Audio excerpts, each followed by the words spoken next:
तेरे प्रभु जीशु आज समस्त अप्रभु उपासना प्रार्थना वाक्य साक्ष्य एवं सकल विषय को आम तुमरी नाम रे समर्पण छु राजा तुम्हें ही अम्मान सहवर्ती है ए मंडली मस्तक सह तुम्हें आमको व्यवहार कर प्रभु आम गीत द्वारा तुम प्रशंसा करियछु आज सकल गीत तुमरी महिमा ही पाई प्रकाशित होइछ हालेलुया प्रभु आगामी समस्त अप्रभु वाक्य निमंते प्रार्थना करछु बापा से वाक्यर निगूढ़ भेद रहस्य को आम हृदय रे बुझी पारिबु हृदय रे रखी पारिबु एवं संपूर्ण निजर दुर्बलता द्वारा परिवर्तन हो पारे तुम्हें दया कर राजा अब प्रभु प्रार्थना करछु बापा अनेक शारीरिक दुर्बलता आज अनुभव करुवा ओ भाई भौणी बापा माँ आसी पारि नाहांती प्रभु से माने जो थारे थिले मध्य तुमरी वाक्य प्रेरण कर राजा हालेलुया संपूर्ण सुस्थता प्रदान कर बोले मैं प्रार्थना करुछु बापा ए प्रकार कार्य मध्य थाई पारे जहा कि आज से मानकु सुजोग देई नाही हां प्रभु से माने इच्छुक किंतु प्रभु ताको शारीरिक अवस्था ताको बांधी धरि अछि प्रभु से समस्त विषय मध्य तुम्हें सहवर्ती हो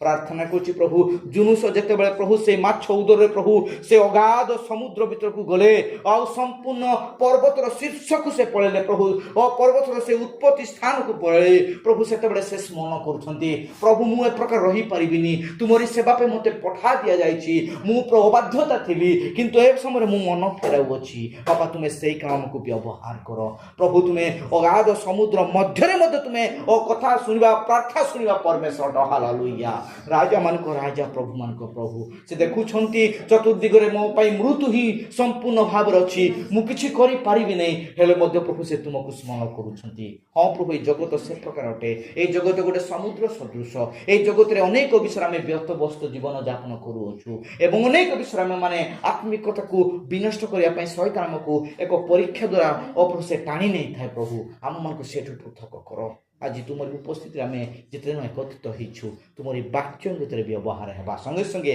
निज भाई मान को निज परिवार को निजर और समस्त मंडली भाई मान सहित ताहा वार्तालाप करि पारिबु ताहा प्रभु हम माने कहि तो प्रभु आम निजको मन फेरई आसंता दिन मानकर अति निकटतर हो पारिबु तुम्हें दया कर हालेलुया जेसु राजा आज समस्ते भाबुछंती मु प्रांगण रे ही रहिबी मु पवित्र स्थान को जाई पारिबि नहीं प्रभु आज आम मान प्रति तुम्हें से महापवित्र स्थान में प्रवेश करने आम तुम्हें जो सूची जो संपूर्ण सूची एवं पवित्र कर धन्यवाद प्रशंसा महिमा तुम्हें पाओ एतले प्रभु आज प्रशंसा बलि एवं आगामी वाक्य को आम समस्त को तुमरी नाम समर्पण करी अति शीघ्र आसुथिबा प्रेममय मधुमय प्रिय प्रभु जीशु ख्रीष्ट नाम रे प्रार्थना मागुछु amen hallelujah praise the Lord प्रभुଙ୍କର महानाम धन्यवाद हो आसतु आज आम अल्प समय शिक्षा करने वाक्य पठन करवा अति जनाशुना पर्व अटे यात्रा पुस्तक आम मैंने यात्रा पुस्तक बाहर करवा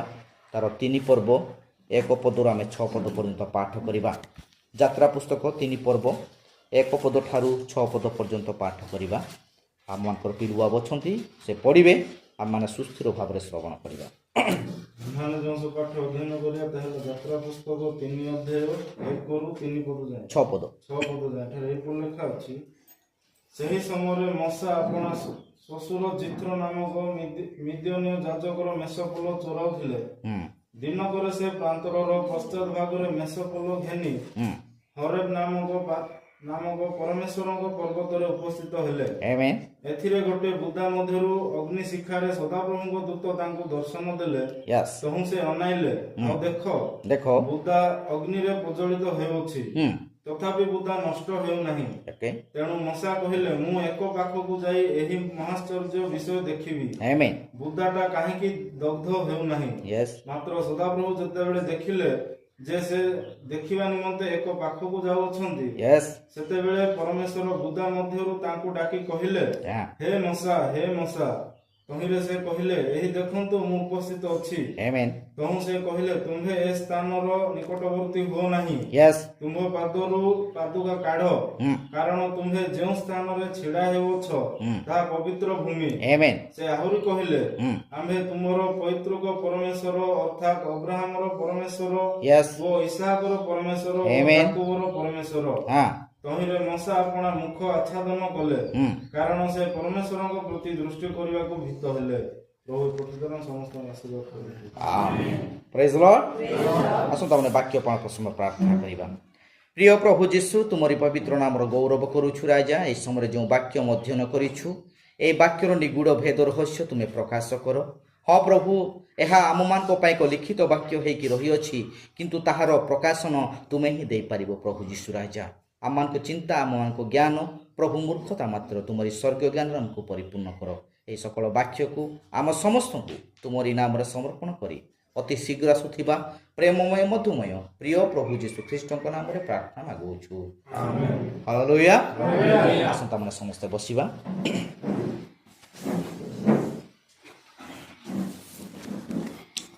ପ୍ରଭୁଙ୍କ ମହାନାମର ଧନ୍ୟବାଦ ଗୌରବ ହଉ। ପ୍ରଭୁ ଯୀଶୁ ରାଜା ଆମମାନଙ୍କୁ ଆଶୀର୍ବାଦ କରି ଏକ ସୁନ୍ଦର ସୁଯୋଗ ଆଜି ଦେଇଛନ୍ତି। ଆଉ ପ୍ରଭୁଙ୍କର ମହାନାମ ଗୌରବ ହଉ। ଅନେକ ଲୋକମାନଙ୍କ ପାଖରେ ଏହି ସୁଯୋଗ ସହଭାଗିତା ପାଏ ନାହିଁ, କିନ୍ତୁ ପ୍ରଭୁଙ୍କର ମନୋନୀତ ଲୋକମାନଙ୍କ ପାଇଁ ପ୍ରଭୁ ଯୋଜନା କରନ୍ତି। ହାଲେଲୁୟା। ପ୍ରେଜ୍ ଦ ଲର୍ଡ। ସମ୍ପୂର୍ଣ୍ଣ ଦେଶ ଯାକ ଦୁର୍ଭିକ୍ଷ ହେଲା, ସମ୍ପୂର୍ଣ୍ଣ ସମସ୍ତ ବିଷୟ ଶୁଖିଗଲା, ଝଡ଼ ଶୁଖିଗଲା, ଖାଇବା ପାଇଁ ସମସ୍ତେ ହାହାକାର କଲେ, କିନ୍ତୁ ପ୍ରଭୁ ନିଜ ମନୋନୀତ ଲୋକ ପାଇଁ ସେ କାଉମାନଙ୍କ ଦ୍ୱାରା ସେ କ'ଣ ଦେଲେ? ରୁଟି ଏବଂ ମାଂସ ଦେଲେ। ହାଲେଲୁୟା। ସେହି ପ୍ରକାର ଭାବରେ ଆଜି ପୃଥିବୀରେ ଅନେକ ଘଟଣା ଦୁର୍ଘଟଣା ଚାଲିଅଛି, ହେଲେ ମଧ୍ୟ ତାହାଙ୍କର ଉପସ୍ଥିତିରେ ଏହି ନିଗୁଡ଼ ବାକ୍ୟ ଦ୍ୱାରା ଆମମାନଙ୍କୁ ଆଜି ପ୍ରଭୁ ଶିକ୍ଷା ଦେବା ପାଇଁ ଚାହୁଁଛନ୍ତି। ପ୍ରେଜ୍ ଦ ଲର୍ଡ। ହାଲେଲୁୟା। ହାଲେଲୁୟା। ଆମେ ସମସ୍ତେ ଖୁସି ଅଟୁ କି? ହାଲେଲୁୟା। ଆଜି କରେଣ୍ଟ ବି ନାହିଁ, ବହୁତ ଗରମ ବି ହେଉଛି। ଆଉ ଆମେ ଅଳ୍ପ ସମୟ ଶିକ୍ଷା କରିବା। ଆଉ ଯେଉଁ ଅଂଶ ଆମେ ଅଧ୍ୟୟନ କରିଅଛୁ, এই ଅଂଶ ଆମେ ପ୍ରତ୍ୟେକ ସମୟରେ ବହୁତ ଥର ଶିକ୍ଷା କରିଅଛୁ, ହେଲେ ମଧ୍ୟ ଏଠାରେ ଗୋଟେ ନିଗୁଡ଼ ଭେଦ ରହସ୍ୟ ବାକ୍ୟ ଅଛି, ଯାହାକି ଏକ ଅଗ୍ନିର ଶିଖା ବା ଅଗ୍ନିର ଉପସ୍ଥିତିରେ ମଶାଙ୍କର ସମ୍ମୁଖୀନ। ହାଲେଲୁୟା। ମଶା ଯେତେବେଳେ ନିଜ ଶ୍ୱଶୁରଙ୍କ ଗୃହଠାରୁ ସେ ମେଷ ଫଳ ଚରାଇବା ନିମନ୍ତେ ସେ ଯାଉଛନ୍ତି, ହରେବ ନାମକ ଗୋଟେ ପର୍ବତ, ଅର୍ଥାତ୍ ପରମେଶ୍ୱରଙ୍କର ପର୍ବତ ବୋଲି ଲେଖାଯାଇଅଛି। ଆଉ ସେଇ ଜାଗାକୁ ସେ ପହଞ୍ଚୁଛନ୍ତି, ମେଷମାନଙ୍କୁ ସେ ଚରାଇବା ପାଇଁ ଯାଉଛନ୍ତି। ଏହା ଗୋଟେ ସତ୍ୟ ଘଟଣା ଅଟେ। ହାଲେଲୁୟା। କିନ୍ତୁ ସତ୍ୟ ଘଟଣା ମଧ୍ୟରେ ମଧ୍ୟ କିଛି ଆତ୍ମିକ ବିଷୟ ପ୍ରକାଶିତ ହେଇଥାଏ। ହାଲେଲୁୟା। କାହିଁକିନା ଆମେମାନେ ଯେତିକି ବିଷୟ ଆମେମାନେ ଏ ସମୟରେ ଶିକ୍ଷା କରୁଅଛୁ, ଆମେ ଆତ୍ମିକ ପ୍ରକାଶନ ଦ୍ୱାରା ଆମେ ଶିକ୍ଷା ପ୍ରାପ୍ତ ଅଟୁ। ପ୍ରେଜ୍ ଦ ଲର୍ଡ। ଏଇଟା ଖାଲି ଗୋଟେ କାହାଣୀ କିମ୍ବା କୌଣସି ଗୋଟେ ଘଟଣା ସେତିକିରେ ସମାପ୍ତ ନୁହେଁ। ଏହା ପ୍ରଭୁଙ୍କର ଉପସ୍ଥିତି ଯେତେବେଳେ ଆସେ, ସେ ଅଗ୍ନିଶିଖା ଦ୍ୱାରା ସେ ଆମମାନଙ୍କୁ ସେ କିଛି ବିଷୟ କହିବା ପାଇଁ ଚାହାନ୍ତି। ହାଲେଲୁୟା। ସେଥିପାଇଁ ଆମମାନଙ୍କ ଅନ୍ତିମ ସମୟର ଭବିଷ୍ୟ ବକ୍ତା କୁହନ୍ତି, ସେ ଯେତେବେଳେ ଜନ୍ମଗ୍ରହଣ କଲେ, ଜନ୍ମଗ୍ରହଣ କରିବା ସମୟରେ ମଧ୍ୟ ସେଇ ଫିଲର ଫାୟାର ବା ଅଗ୍ନିର ଗୋଟେ ଆଉ ତାହାଙ୍କ ପାଇଁ ଚିହ୍ନ ସଦାବେଳେ ତାହା ସହିତ ଗମନାଗମନ କରୁଥିଲେ। ହାଲେଲୁୟା। ପ୍ରେଜ୍ ଦ ଲର୍ଡ। ଏଇଟା ଅନେକ ଲୋକମାନଙ୍କ ପାଇଁ ବିଶ୍ୱାସ ଯୋଗ୍ୟ ହେଇନଥାଏ ପାରେ, କିନ୍ତୁ ଏହି ସମୟର ମେସେଜ ବିଶ୍ୱାସୀମାନଙ୍କ ପାଇଁ ସୁନିଶ୍ଚିତ ଅଗ୍ନି ଦ୍ୱାରା ପ୍ରଭୁ କଥା କହିଥାନ୍ତି। ହାଲେଲୁୟା। ପ୍ରଭୁ ଆମମାନଙ୍କୁ ସେଇ ଅଗ୍ନି ଦ୍ୱାରା ଆଜି ଶିକ୍ଷା ଦେବା ପାଇଁ ଚାହୁଁଛନ୍ତି। ଯେ ପ୍ରକାର ଦେଖନ୍ତୁ, ମଶା ଯେତେବେଳେ ତାହାର କାମ କ'ଣ ଥିଲା, ସେ ଯେତେବେଳେ ମେଷକୁ ଚରାଇବା ପାଇଁ ଯାଉଛନ୍ତି, ସେ ମେଷକୁ ହିଁ ଚରାଇଥାନ୍ତା, କିନ୍ତୁ ତାହାର ଦୃଷ୍ଟିକୋଣ ଦେଖ, ସେ ଚରାଇଥିବା ସମୟରେ ଗୋଟେ ବୁଦାକୁ ଦେଖୁଛନ୍ତି। ହାଲେଲୁୟା। ପ୍ରେଜ୍ ଦ ଲର୍ଡ। ପ୍ରେଜ୍ ଦ ଲର୍ଡ। ସେହି ପ୍ରକାର ଭାବରେ ଜଣଙ୍କର ଘଟଣା ବଳି ଏବଂ ଜଣଙ୍କର କାର୍ଯ୍ୟ ବିଷୟକୁ ଆମେ ଦେଖିକି କିଛି ବିଷୟ ତାଠାରୁ ଆମେ ପାଇପାରିବା, କିଛି ତ ସେଇଠି ଗୁପ୍ତ ବିଷୟ ରହିଯାଇଅଛି। ହାଲେଲୁୟା। ହାଲେଲୁୟା। ଆଉ ସେ କହୁଛନ୍ତି, ଆଉ ଯେତେବେଳେ ଆପଣମାନେ ଲାଇଭ୍ ଷ୍ଟୋରି ପଢ଼ିବେ, ଭାଇ ମାନଙ୍କର ମେସେଜ ସେ ସେଇଠି କହୁଛନ୍ତି, ମୁଁ ଦିନେ ଦିନେ ଭାବୁଥାଏ, ମୁଁ ସେ ଡାହାଣ ପାଖରେ ଯୋଉ ଗୋଟେ ଅଗ୍ନିର ଚିହ୍ନ ମୋ ପାଖକୁ ଆସିଥାଏ, ମୁଁ ଭାବୁଥାଏ ଏଇଟା କ'ଣ ମୋତେ ଲାଗିଅଛି ବୋଲି। ଯେମିତିକି ଆମମାନଙ୍କୁ ଅଚାନକ ଗୋଟେ ବିଷୟଟାକୁ ଯେତେବେଳେ ଅନୁଭବ କରୁଛେ, ସେତେବେଳେ ପ୍ରଭୁ ସେଇ ବିଷୟରେ କିଛି ଆମକୁ କହିବା ପାଇଁ ଚାହାନ୍ତି। ହାଲେଲୁୟା। ପ୍ରେଜ୍ ଦ ଲର୍ଡ। ପ୍ରେଜ୍ ଦ ଲର୍ଡ। ଏଠି ଦେଖୁଅଛୁ, ଖାଲି ମଶା ଯେ ଖାଲି ଗୋଟେ ଜଳୁଥିବା ବୁଦାକୁ ଦେଖୁନାହାନ୍ତି, ସେଇ ବୁଦା ମଧ୍ୟରେ ସେଇ ଜଳୁଥିବା ଅଗ୍ନିର ଭିତରେ କିଛି ବାକ୍ୟ ଅଛି। ହାଲେଲୁୟା। ପ୍ରେଜ୍ ଦ ଲର୍ଡ। ପ୍ରେଜ୍ ଦ ଲର୍ଡ। ବୁଦା ଜଳୁ ନାହିଁ ବୋଲି ଆଶ୍ଚର୍ଯ୍ୟ ହେବାର ନାହିଁ। ଆଶ୍ଚର୍ଯ୍ୟ ସେଥିପାଇଁ ହେଲା, ତାଠାରୁ କିଛି ଶବ୍ଦ ତା ସହିତ କଥା ହଉଛନ୍ତି। ହାଲେଲୁୟା। ସେ ପ୍ରଥମେ ଆଶ୍ଚର୍ଯ୍ୟ ହଉଥିଲେ, କ'ଣ ଏ ବୁଦା କାହିଁକି ଜଳୁ ନାହିଁ, କ'ଣ ବିଷୟ ଏଟା? ଯେତେବେଳେ ପାଖକୁ ଯାଉଛନ୍ତି, ସେଠାରୁ ଗୋଟେ ସ୍ୱର ବାହାରୁଅଛି। ହାଲେଲୁୟା। ପ୍ରେଜ୍ ଦ ଲର୍ଡ। ସେଠାରୁ ଗୋଟେ ସ୍ୱର ବାହାରୁଛି। ସେ ସ୍ୱର ତାକୁ କ'ଣ କହୁଛି? ଆପଣ ପଢ଼ନ୍ତୁ 4 ପଦ। ମାତ୍ର ସଦାପ୍ରଭୁ ଯେତେବେଳେ ଦେଖିଲେ ହଁ ଯେ ସେ ଦେଖିବା ନିମନ୍ତେ ଏକ ପାଖକୁ ଯେ ଦେଖିବା ନିମନ୍ତେ ଏକ ପାଖକୁ ଯାଉଛନ୍ତି। ହାଲେଲୁୟା।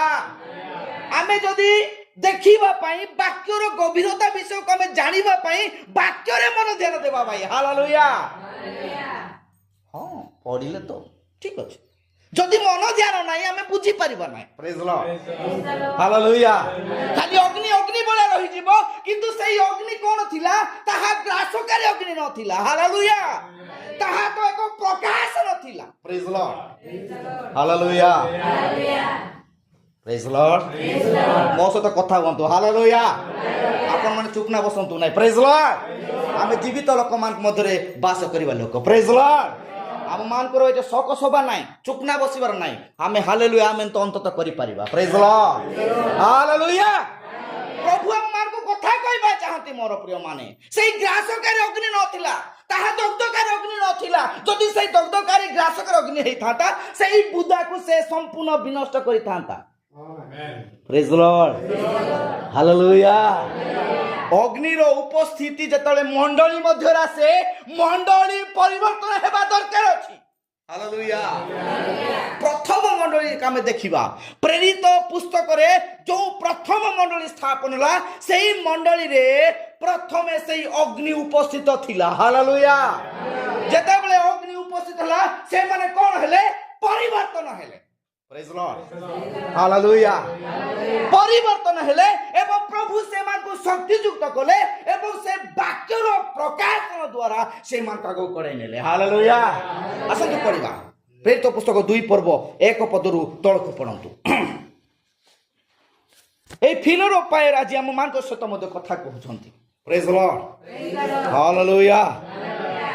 ଫାଟ ଫାଟ ପଢନ୍ତୁ ଝିଅ ମାନେ। ହଁ ଦିବସ ଉପସ୍ଥିତ ହୁଅନ୍ତି। ପେଣ୍ଟିକୋଷ୍ଟ ଦିବସ ଉପସ୍ଥିତ ହୁଅନ୍ତେ ସମସ୍ତେ ଏକ ସ୍ଥାନରେ ସମବେତ ଥିଲେ। ୟେସ୍। ଆଉ ପ୍ରବଳ ବେଗରେ ବହୁଥିବା ପ୍ରଚଣ୍ଡ ପବନର ଶବ୍ଦ ତୁଲ୍ୟ ଗୋଟେ ଶବ୍ଦ ଅକସ୍ମାତ୍ ଆକାଶରୁ ଆସି ହଁ ଯେଉଁ ଗୃହରେ ସେମାନେ ବସିଥିଲେ ୟେସ୍। ସେହି ଗୃହର ସର୍ବତ୍ର ବ୍ୟାପିଗଲା। ଆଉ ଅଗ୍ନି ସଦୃଶ୍ୟ ଜିହ୍ବା ଗୁଡ଼ିକ ସେମାନଙ୍କ ଦୃଷ୍ଟିଗୋଚର ହୋଇ ଗୋଟି ଗୋଟି କରି ସେମାନଙ୍କ ପ୍ରତ୍ୟେକ ଜଣଙ୍କ ଉପରେ ଅଧିଷ୍ଠିତ ହେଲା। ହାଲେଲୁୟା। ଦେଖନ୍ତୁ ଯେତେବେଳେ ଅଗ୍ନିଶିଖା ସଦୃଶ ଯିବା, ଅଗ୍ନିଶିଖା ସଦୃଶ ଯିବା, ସେ ଚାହିଁଥିଲେ ଗୋଟେ ଉଜ୍ଜଳ ପରି ଗୋଟେ ଯିବା କହିଥାନ୍ତା। ସେ ଚାହିଁଥିଲେ ଗୋଟେ ଏ ପ୍ରକାର ଗୋଟେ ଆଲୁଅ ସଦୃଶ ଯିବା କହିଥାନ୍ତା। ସେ ଅଗ୍ନିର ନାମ କାହିଁକି ନେଲେ? କାରଣ ସେଇ ଅଗ୍ନି ହଉଛି ପ୍ରଭୁଙ୍କର ସାକିନା ଗ୍ଲୋରି। ହାଲେଲୁୟା। ପ୍ରେଜ୍ ଦ ଲର୍ଡ। ପ୍ରେଜ୍ ଦ ଲର୍ଡ। ମଣ୍ଡଳୀ ମଧ୍ୟରେ ଆଜି ସେଇ ଶିଖା ସମ୍ପୂର୍ଣ୍ଣ ଜଳିବାର ଅଛି। ହାଲେଲୁୟା। ଏଠି କହୁଛନ୍ତି କଣ କହୁଛନ୍ତି? ଯେତେବେଳେ ସେଇ ଅଗ୍ନି ସେମାନଙ୍କ ଉପରେ ଅବତୀର୍ଣ୍ଣ ହେଲା, ସେମିତି ମଣ୍ଡଳୀ ଚୁପ୍ ନାଇକି ରହିଲା ନାହିଁ। ସେମିତି ଆଗରେ ଯେମିତି ଥିଲା ସେମିତି ରହିଲା ନାହିଁ। ତାଠାରୁ ତ କିଛି ପରିବର୍ତ୍ତନ ଆସୁଅଛି। ହାଲେଲୁୟା। ହାଲେଲୁୟା। ପରିବର୍ତ୍ତନ ଆସୁଅଛି। ସେଇ ପରିବର୍ତ୍ତନ ଦ୍ୱାରା ଲୋକମାନେ ଆଶ୍ଚର୍ଯ୍ୟ ହେଲେ, ଆରେ ଭାଇ ଏମାନେ କଣ 12 ଘଣ୍ଟାରେ ଆଜି ମଦ ପିଇଛନ୍ତି କି ବୋଲି କହୁଛନ୍ତି। ପ୍ରେଜ୍ ଦ ଲର୍ଡ। ପଢନ୍ତୁ ଭାଇ, ତାପରେ ପଢନ୍ତୁ। ତଳକୁ ପଢନ୍ତୁ। ସମସ୍ତେ ପବିତ୍ର ଆତ୍ମାରେ ପରିପୂର୍ଣ୍ଣ। ସେଥିରେ ସମସ୍ତେ ପବିତ୍ର ଆତ୍ମାରେ ପରିପୂର୍ଣ୍ଣ ହେଲେ। ହାଲେଲୁୟା। এই অগ্নির জিভা কিছু নথিলা, তাহা তো পবিত্র আত্মার উপস্থিত ଥିଲା। হালেলুয়া। Praise the lord. কিছু নথিলা ভাই, সে খালি চিহ্ন নথিলা, তাহা ঠারে প্রভুଙ୍କର উপস্থিতি ଥିଲା। Amen. Praise the lord. Praise the lord. ଆଉ ସେ ଆକର୍ଷଣ ହଉଛନ୍ତି, ମୋସ ଆକର୍ଷଣ ହଉଛନ୍ତି। ଏଇଟା କଣ ଘଟଣା, କି ପ୍ରକାର ଭାବରେ, ଏଟା କାହିଁକି? ସେତେବେଳେ ସେ ଗୋଟେ ସ୍ୱର ଶୁଣୁଛନ୍ତି। ହାଲେଲୁୟା। ସେ କହୁଛନ୍ତି, ହେ ମୋସା ତୁମେ ଏଇ ପାଖକୁ ଆସ ନାହିଁ। ହାଲେଲୁୟା। କାହିଁକି ନା ତମର ପାଦର ପାଦୁକା କାଢି ନିଅ ଆଉ ଆସ। ହାଲେଲୁୟା। ପ୍ରେଜ୍ ଦ ଲର୍ଡ। ଦେଖନ୍ତୁ ମୋର ପ୍ରିୟ ମାନେ, ପ୍ରଥମ ମଣ୍ଡଳୀରେ ମଧ୍ୟ ଏଇ ଘଟଣା ଘଟିଲା। ଆଉ ଯେତେବେଳେ ସେମାନେ ପବିତ୍ର ଆତ୍ମା ସେମାନଙ୍କ ଉପରେ ଅବତୀର୍ଣ୍ଣ ହୁଅନ୍ତେ, ସେମାନେ କଣ ହେଲେ? ନାନା ପ୍ରକାର ଭାଷାରେ କଥା କହି ଶକ୍ତିଯୁକ୍ତ ହେଲେ ବୋଲି ଲେଖା ହେଇଛି। ହାଲେଲୁୟା। ପରିବର୍ତ୍ତନ ସମ୍ପୂର୍ଣ୍ଣ ଭାବେ ପରିବର୍ତ୍ତନ ଏଠାରେ ଆସୁଅଛି। ମଣ୍ଡଳୀର ଅବସ୍ଥା ସେ ପ୍ରକାର ଥିଲା। से माने जतले प्रभु यीशु ख्रीष्ट स्वर्गारोहण करूछंती आ से मान को पाखरे आ संपूर्ण भाबे ए प्रकार गुटे माने हृदय रे गुटे प्रकार दुख आसिला आमे कोन करबू की प्रकार भाबरे आमे मंडली रो भाई भौणी मान को जत्न नेबू हालेलुया प्रेज द लॉर्ड एई अवस्था जनक ऊपर निर्भर रखिबार अवस्था थिला किंतु जेते बेले पवित्र आत्मा आसिला मंडली देहधारी संपूर्ण भाबे रिवाइवल हेति रहला हालेलुया आ से पवित्र आत्मा आसिला परे कोन हला भाई पढ़ो तळको पढ़ो हां पुणी आत्मा सेमानु जेपुरी कहिबाकू पुणी आत्मा प्रेज द लॉर्ड हालेलुया कोन पुणी आत्मा एई आत्मा खाली जनक बचसा करिया पई जनक विरुद्ध कथा कहिबा पई एई आत्मा केबे कथा कुए नै हालेलुया प्रेज द लॉर्ड से कोन कहिले वाक्यर निगूढ़ भेद रहस्य को से खुलासा कले प्रेज द लॉर्ड हालेलुया आत्मा जे परि कथा कहयकु लागला से परि से माने कथा कले तापरे हां पढो भाई सेमानु जेपुरी कहिबाकू शक्ति देले हां तदनुसारे सेमाने अन्य भाषा रे कथा कहिबाकू से माने अन्य भाषा रे नाना प्रकार कथा कहिले नाही गोटे विषय कहिले आम मान को उद्धार करता प्रभु यीशु ख्रीष्ट ही अटंती हालेलुया प्रेज द लॉर्ड अन्य अनेक भाषा रे कहिले किछि असुविधा नाही किंतु अन्य अनेक भाषा रे कहिले मध्य से गोटे ही विषय कहिले आम मान को उद्धार करता प्रभु यीशु ख्रीष्ट अटंती हालेलुया प्रेज द लॉर्ड मंडली रे परिवर्तन आसु अछि प्रेज द लॉर्ड हालेलुया मंडली रे परिवर्तन आसीबा समय आ संपूर्ण मंडली रो जो शिथिलता जीवन थिला जो दुर्बलता जीवन थिला से ठारे आलोक संपूर्ण भाबे सफल हेबा पे जाउ अछि हालेलुया प्रेज द लॉर्ड सेतेबेले से बुदा मते को जाउछंती देखुछंती एई बुदा काहे की जळु नाही कोन असुविधा कोन विषय रही अछि से मन निवेश करी से पाखो को जीवा समरे ताहा को से सरक हो अछि हालेलुया आ से पेंटिकस दिवस रे जो मंडली मध्य रे जो अग्नि शिखा सिला से अग्नि पर जीवा से मान को दृष्टि गोछ रे से मान को पर समस्त को पर से कोन हेले विद्यमान हेले हालेलुया से छोट बड़ समस्त को पर प्रभु से अग्नि शिखा को आनिले आज मध्य से शिक्षा आम सहित गमनागमन करूछि हालेलुया प्रेज द लॉर्ड आ हम माने प्रभु को उपस्थिति को जानिबा दरकार अछि मोर प्रिय माने एहा कोन अटे भविष्यवक्ता कहंती अग्नि कोन अटे ताहा तो एक सही अग्नि केवल साधारण अग्नि नथिला हालेलुया सही अग्नि के भी साधारण अग्नि नथिला ताहा कोन बरं परमेश्वरकर उपस्थिति थिला हालेलुया कोन थिला भाई परमेश्वरकर उपस्थिति थिला प्रेज द लॉर्ड हालेलुया आज हम माने समस्त प्रभु यीशु ख्रीष्टकर उपस्थिति रहियो हालेलुया आ ताहा कोन थिला ताहा तो साकिना ग्लोरी थिला हालेलुया ताहा तो सही पवित्र अग्नि थिला जहा की इस्राएल लोक मान को मिस्र ठारू कोड़े ने की किरानो रे प्रवेश करया पर चेष्टा करूथिला हालेलुया प्रेज द लॉर्ड अरे जो अग्नि मौसा देखिथिले सेही अग्नि स्वयं सदा प्रभु हटंती से मान को सहित गमन करिबा प्रभु ही हटंती हालेलुया आसे तो मने पढ़िबा यात्रा पुस्तक 13 पर्व 21 पद यात्रा पुस्तक 13 पर्व 21 पद फटफट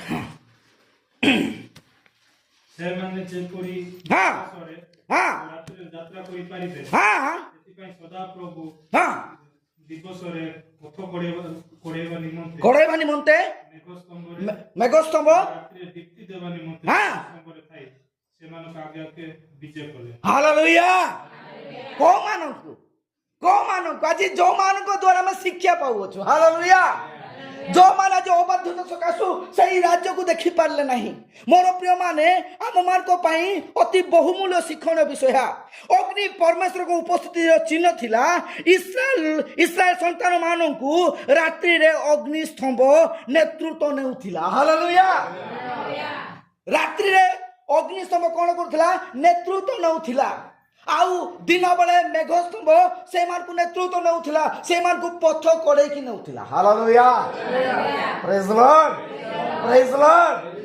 एई यात्रा रियली भाबरे सत्य घटना थिला किंतु ताठारे मद आत्मिक घटना अछि हालेलुया प्रथम यात्रा द्वितीय यात्रा तृतीय यात्रा भाई ब्राह्म यही मेसेज को प्रचार करछन्ती हालेलुया आमे प्रथम यात्रा कोन देखुछु इस्राएल लोक माने मिस्र छाड़ी किनानार को यात्रा करिवार हालेलुया एहा शारीरिक यात्रा थिला से माने जाऊ जाऊ अनेक प्रभुंकर आश्चर्य कार्य अनेक विषय से माने अनुभव करूथिले किंतु ए प्रकार गोटे समय आसिला से माने कोन हेले शारीरिक यात्रा अनुसार आत्मिक को अनुभव करि पारले नै हालेलुया प्रेज द लॉर्ड आउ से यात्रा रे से माने संपूर्ण भावे समस्त अबाध्यता सकासु मृत्यु पाए समस्त विनष्ट हेले हालेलुया प्रेज द लॉर्ड आउ से यात्रा रे प्रभु से मानकर सहवर्ती है मशा को द्वारा प्रथम आउ जो प्रभु अग्नि द्वारा कथा कहते से अग्नि से 20 लाख लोक मानकर रात्रि रे मेघ अग्निस्तंभ होइके कोड़े नउथिले हालेलुया प्रेज द लॉर्ड आउ कोन थिला से अग्नि प्रभुंकर उपस्थित थिला आउ से रात्रि रे से मानकर अग्निस्तंभ सहित नेतृत्व रहउथिले ठीक सही प्रकार भाबरे पेंटिकोस दिन रे पवित्र आत्मा अग्निर चिन्ह सदृश अवतरण करिथिले हालेलुया प्रेज द लॉर्ड आज मध्य से प्रभुंकर उपस्थिति एठारे अछि हालेलुया आउ से कहउछंती सेही दिन प्रथम मंडली जतेबेले स्थापन हैला सेही मंडली मध्यरे सेही अग्निर चिन्ह स्वयं प्रभु सेठारे अवतरण करिथिले हालेलुया आउ कोन हैला आउ अग्नि संपूर्ण भावे सेमान सहित बास कला सेमान को परिवर्तन कला आउ सेमान सकल पाप द्वारा सेमान को परिष्कृत कला हालेलुया सुना को जेपरी अग्नि रे शुद्ध करा जाए सही परी परमेश्वर निज लोक को परीक्षा माध्यम रे शुद्ध करंती हालेलुया प्रेज द लॉर्ड परीक्षा सिद्ध विश्वासी केबे से पछ को फेरिबो नाही हालेलुया से कोन करंती अग्नि द्वारा से मान को परिष्कृत करिसंती आ से अग्नि पवित्र आत्मा अटंती आसंतु पढिबा मलाकी पुस्तक 2-3 पर्व 2 एवं 3 पद हां मलाकी पुस्तक 3 पर्व 2 एवं 3 पद ओके मात्र ताहांकर आगमन दिन हां किए सही पारे आ से दर्शन देबा बेले किए ठिया हेबो बस देखंतु ताहांकर आगमन दिन सहिबा निमंते आज हम मान के अग्नि द्वारा परिष्कृत हेबार अछि hallelujah praise the Lord hallelujah आबे तो ता पूर्व प्रभुंकर आगमन दिन रे जहा घटना घटिबो ताहा को पार होई हम राप्चर आगो जाउछु हालेलुया प्रेज द लॉर्ड काली हम 3-4 जन पास्टर भाई मन थिलु सेटे से माने डिस्कशन करछंती प्रकाश तो वाक्य निज निज चिंताधारा लोक माने प्रचार करछंती जने कहउची ना राप्चर प्रभुंकर आगमन पर हेई पारे नै राप्चर आ ई सब घटना पर हेई पारे किंतु आ जने कहउछंती नाही एटा लेखा जाइछि एही सब घटना घटिबा पूर्वरु मंडली ऊर्ध्व को नीत हेबो hallelujah praise the Lord praise the Lord आज हम माने कोन हम एबे हम माने प्रस्तुति सेति पय मोर प्रिय माने हालेलुया एही अग्नि परिष्कृत हेबा पूर्वरु हम माने आज एही वाक्य रूपी अग्नि द्वारा निजको परिष्कार करू हालेलुया प्रेज द लॉर्ड ना अग्नि आसु एटा पडु अग्नि हालेलुया अरे से अग्नि धगधकार अग्नि नथिला मोर प्रिय माने सेठारे कोन थिला वाक्य थिला हालेलुया वाक्य थिला प्रेज द लॉर्ड जेतबले इस्राएल जेतबले से प्रेरित मान को ऊपर आ से अग्नि आसिला से माने के भी मुंडो को माने से माने के जोड़ा पड़ा हे नथिले से मान को मुखरु कोन प्रकाश हला वाक्य प्रकाश हला हालेलुया हालेलुया हां तापर कोन लेखा छी ए पढो हां कारण से परिष्कारकारीर अग्नि तुल्य हां ओ रजकर खार स्वरूप ओ हालेलुया परिष्कारर अग्नि तुल्य एही वाक्य आज मन को परिष्कार करूची मोर प्रिय माने हालेलुया हालेलुया आपण मान को ऊपर पानी छिंचिला का सूची हेबे की प्रेज द लॉर्ड एही सब परंपरा रीति नीति एहा कोनोटे मु सेटा मत आपण मान को देखाइबे हालेलुया आ कोन कला मंडली मध्य रे एही वाक्य जेतबले एही अग्नि आसिला संपूर्ण से वाक्य कौन पासिला एही अग्नि कौन पासिला विश्वासी को शुद्ध करबा निमंते हालेलुया 2 ପଦ ପୁନର୍ବାର 2 ପଦ ପଢ। ହଁ ମାତ୍ର ତାହାଙ୍କର ଆଗମନ ଦିନ କିଏ ସହିପାରେ? କିଏ ସହିପାରେ? କିଏ ସହିପାରେ? କିଏ ସହିପାରେ? ହାଲେଲୁୟା। କିଏ ସହୁ କି ନ ସହୁ ଆମେ କିନ୍ତୁ ସ୍ୱର୍ଗକୁ ଯାଉ। ହାଲେଲୁୟା। ପ୍ରେଜ୍ ଦ ଲର୍ଡ, ପ୍ରେଜ୍ ଦ ଲର୍ଡ। ଆପଣ ମାନେ ସୁନିଶ୍ଚିତ? ହାଲେଲୁୟା। ଆମେ ସମସ୍ତେ ସ୍ୱର୍ଗକୁ ଯିବା। ହାଲେଲୁୟା। ଯଦି এই বিশ্বাস রয়েছে ମୁଁ ନିଶ୍ଚୟ ତାହା ଗ୍ରହଣ କରିବି। ପ୍ରେଜ୍ ଦ ଲର୍ଡ। ଏଇଟା କିନ୍ତୁ ଏଇଟା ଅବିଶ୍ୱାସ କରନ୍ତୁ ନାହିଁ। ହାଲେଲୁୟା। ଯଦି ଛାଡି ପାରୁନାହାନ୍ତି, ଅଗ୍ନି ଦ୍ୱାରା ଧଗ୍ଧ ହେଇକି ପରିଷ୍କୃତ ହେଇପାରୁନାହାନ୍ତି, ବାକ୍ୟ ଆଜି ଆମକୁ ସମ୍ପୂର୍ଣ୍ଣ ସେଇ ସରା ସଦୃଶ ସେଇ ବାକ୍ୟ, ସେଇ ହାତୁର ସଦୃଶ ସେଇ ବାକ୍ୟ, ସେଇ ଅଗ୍ନି ସଦୃଶ ସେଇ ବାକ୍ୟ। ହାଲେଲୁୟା। କୋ ବାକ୍ୟ ଆଜି ଯୋଉ ଆମେ ଶୁଣୁଛୁ। ହାଲେଲୁୟା। ପ୍ରେଜ୍ ଦ ଲର୍ଡ, ପ୍ରେଜ୍ ଦ ଲର୍ଡ। ହଁ ତାପରେ କଣ ଭାଇ? ହଁ ସେ ଦର୍ଶନ ଦେବା ବେଳେ କିଏ ଠିଆ ହେବ? ସେ ଦର୍ଶନ ଦେବା ବେଳେ କିଏ ଠିଆ ହେବ? କାରଣ ସେ ପରିଷ୍କାରକାରୀର ଅଗ୍ନି ତୁଲ୍ୟ ହଁ ଓ ରଜକର ଖାର ସ୍ୱରୂପ। ଓ ରଜକର ଖାର ସ୍ୱରୂପ। ତାପରେ 3 ପଦ। ହଁ ପୁଣି ସେ ରୌପ୍ୟ ପରିଷ୍କାରକ ହଁ ଓ ସୂଚିକାରକର ତୁଲ୍ୟ ବସିବେ ବସିବେ। ଓ ସେ ଲେବୀର ସନ୍ତାନ ଗଣକୁ ପରିଷ୍କାର କରିବେ। ହଁ ହଁ ଓ ସୁନା ଓ ରୂପା ପରି ସେମାନଙ୍କୁ ବିଶୁଦ୍ଧ କରିବେ। ହଁ ତାପରେ ତହିଁରେ ସେମାନେ ସଦାପ୍ରଭୁଙ୍କ ଉଦ୍ଦେଶ୍ୟରେ ଧାର୍ମିକତାରେ ହାଲେଲୁୟା। ତହିଁରେ ସେମାନେ ସଦା ପ୍ରଭୁଙ୍କ ଉଦ୍ଦେଶ୍ୟରେ ଧାର୍ମିକ ଗଣିତ ହେବେ। ହାଲେଲୁୟା। এই লেবীর সন্তান কিଏ?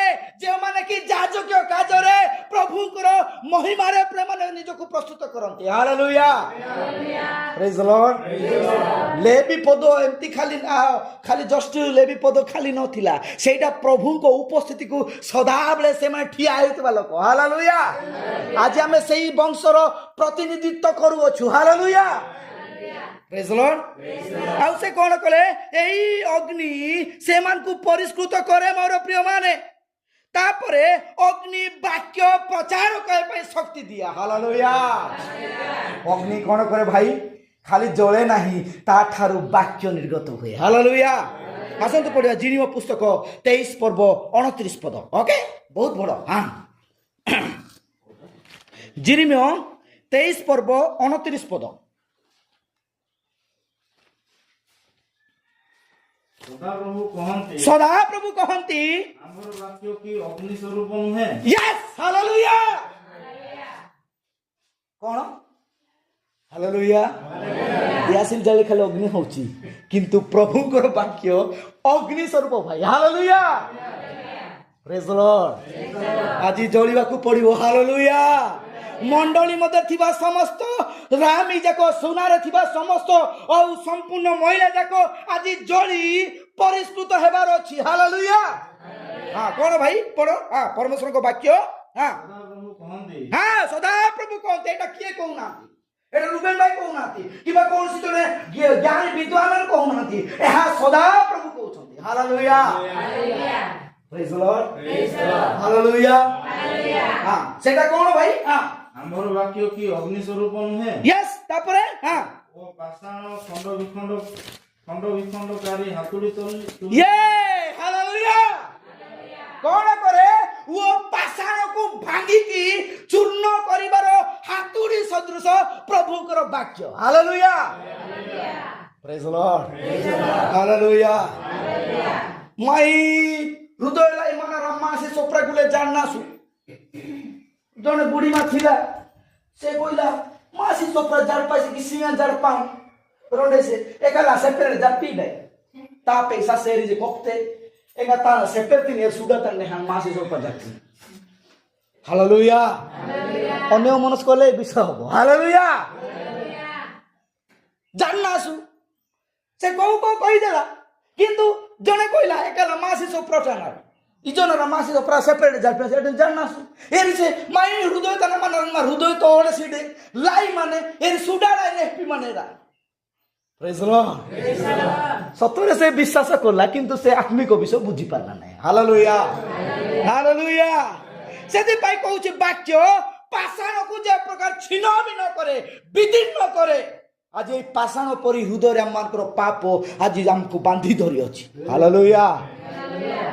पाषाण कौन? पत्थर कौन? एटा अविश्वास, दुर्बलता। केते कहला कह बा किछि जाय से नाही, मु जाय के सेडे खेंची दे खेला सरी गला। ପ୍ରେଜ୍ ଦ ଲର୍ଡ। ସେଇ ପ୍ରକାର ହେଇପାରିବନି ମୋର ପ୍ରିୟ ମାନେ। ହାଲେଲୁୟା। ପୁନର୍ବାର ପଢେ ବାବା, ବହୁତ ସୁନ୍ଦର ପଦ। ହଁ ପଢେ। ହଁ, ସଦାପ୍ରଭୁ କହନ୍ତି ଆମର ବାକ୍ୟ କି ଅଗ୍ନି ସ୍ୱରୂପ ନୁହେଁ, ଆମର ବାକ୍ୟ କି ଅଗ୍ନି ସ୍ୱରୂପ ନୁହେଁ। ହଁ, ଓ ପାଷାଣ ଖଣ୍ଡ ବିଖଣ୍ଡକାରୀ ହାତୁଡ଼ି ତୁଲ୍ୟ ନୁହେଁ। ୟେସ୍, ପାଷାଣକୁ ଖଣ୍ଡ ବିଖଣ୍ଡ କରିବାର, ପାଷାଣକୁ ବିନଷ୍ଟ କରିକି ବିଶ୍ୱାସକୁ କରେଇବାର ବାକ୍ୟ ହଉଛି ପ୍ରଭୁ ଯୀଶୁ ଖ୍ରୀଷ୍ଟଙ୍କର ବାକ୍ୟ। Hallelujah, hallelujah. ହଁ ନୁହେଁ। ହଁ, ତାପରେ ଏଥିପାଇଁ ସଦାପ୍ରଭୁ କହନ୍ତି, ସେଥିପାଇଁ ସଦାପ୍ରଭୁ କହନ୍ତି ଦେଖ ଭବିଷ୍ୟତ ବକ୍ତା ମାନେ ପ୍ରତ୍ୟେକ ଆପଣା ଆପଣା ପ୍ରତିବାସୀ ଠାରୁ ଆତ୍ମ ବାକ୍ୟ ହରଣ କରନ୍ତି। Yes Yes. ହଁ ପଢ ପଢ। ହଁ, ଆମେ ସେମାନଙ୍କର ବିପକ୍ଷ ଅଟୁ। ଓ ହାଲେଲୁୟା। ଯୋଉ ଭବିଷ୍ୟ ବକ୍ତା ମାନେ ଆଗରେ ଏ ପ୍ରକାର ମଧ୍ୟ ଭଣ୍ଡ ଭବିଷ୍ୟ ବକ୍ତା ମାନେ ଥିଲେ। এই ଜିରିମ ପୁସ୍ତକ ଲେଖା ହେଇଛି ହନାନୀୟ ଭବିଷ୍ୟ ବକ୍ତା ଜଣେ ଥିଲେ। ହାଲେଲୁୟା। ଜିରିମ ସହିତ ବେଶୀ ସେ ବାଗଯୁଦ୍ଧ କଲା। ଆଜି ମଧ୍ୟ ସେଇ ପ୍ରକାର ଭାବରେ ଦୁନିଆ ଭବିଷ୍ୟ ବକ୍ତା ମାନେ ଆଜି ଉଠିଛନ୍ତି।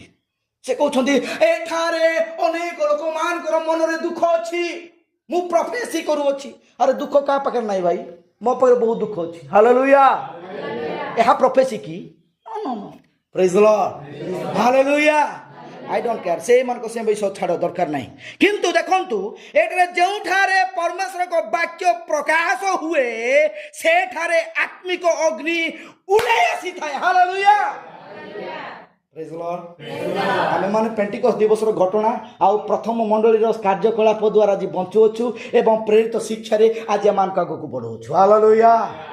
ବଢ଼ୁ ବଢ଼ୁ ମଧ୍ୟ କିଛି କିଛି ରାମ ଆମେ ମିଶି ଯାଉଅଛି। ଏହା କି ପ୍ରକାର ଭାବରେ ବାବିଲନ ଚିନ୍ତାଧାରାକୁ ଆମେ ଯେତେବେଳେ ନେଉଅଛୁ, ଆମମାନଙ୍କର ପ୍ରଭୁ ଆଉ ପ୍ରଥମ ଯେଉଁ ଯାତ୍ରା ଥର ଇସ୍ରାଏଲ ଲୋକମାନଙ୍କର ଯାତ୍ରା, ଦ୍ୱିତୀୟ ଯାତ୍ରା ପ୍ରଭୁ ଯୀଶୁ ଖ୍ରୀଷ୍ଟ ରୀତିନୀତି ପରମ୍ପରା ଠାରୁ ମୁକ୍ତ କରି ସ୍ୱର୍ଗ ରାଜ୍ୟର ଅଧିକାର କରିବା ନିମନ୍ତେ ଆମକୁ ଯାତ୍ରା କରୁଛନ୍ତି। Hallelujah, hallelujah. ବାଇବଲରେ ଲେଖାଯାଏ ମୋର ପ୍ରିୟମାନେ, ସେଥିପାଇଁ ଆମମାନଙ୍କର ଯାତ୍ରା ତାହା ହଉ ଯେ ପ୍ରକାର ଭାବରେ ଦେଖାଇଛି। ଦେଖନ୍ତୁ ସେଇ 13 ପର୍ବରେ, ଯାତ୍ରା ପୁସ୍ତକ 13 ପର୍ବରେ କ'ଣ ହେଲା? ଯେଉଁ ରାତିରେ ଆଲୋକ ଦେବା ନିମନ୍ତେ ସେମାନଙ୍କ ସହିତ କ'ଣ ଗମନ କରୁଥିଲା? ସେଇ ଅଗ୍ନି ଗମନ କରୁଥିଲା। Hallelujah, hallelujah. ଏଇ ରାତ୍ରି କାହାକୁ ଦର୍ଶାଏ? ରାତ୍ରି ପ୍ରଭୁଙ୍କର ଶେଷ ଆଗମନକୁ ଦର୍ଶାଏ। ହାଲେଲୁୟା। এই ଶେଷ ଆଗମନ ସମୟରେ ଆମମାନଙ୍କୁ କ'ଣ ଦରକାର ଅଛି? ଅଗ୍ନି ଦରକାର ଅଛି। ଦ୍ୱିତୀୟ ବିବରଣୀ 4 ପର୍ବ 24 ପଦ ପଢ଼ନ୍ତୁ। ଦ୍ୱିତୀୟ ବିବରଣୀ 4 ପର୍ବ 24 ପଦ।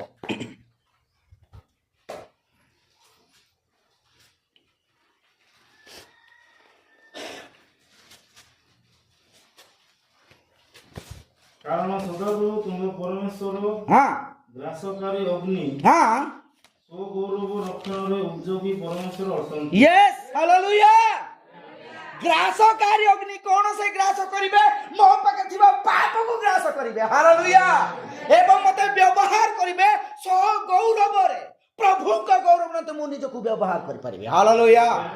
ପୁନର୍ବାର ପଢ଼ିବା। ଗୁଡ୍। ହଁ ହଁ। କାରଣ ସଦାପ୍ରଭୁ ତୁମେ ପରମେଶ୍ୱର ଗ୍ରାସକାରୀ ଅଗ୍ନି, ସ୍ୱଗୌରବ ରକ୍ଷଣରେ ଉଦ୍ଯୋଗୀ ପରମେଶ୍ୱର ଅଟନ୍ତି। ସ୍ୱଗୌରବରେ ରକ୍ଷଣରେ, ଗୌରବକୁ ରକ୍ଷା କରିବା ପାଇଁ ସେଇ ଗ୍ରାସକାରୀ ଅଗ୍ନି ମୋ ସହିତ ଗମନାଗମନ କରେ। ହାଲେଲୁୟା, ପ୍ରେଜ୍ ଦ ଲର୍ଡ।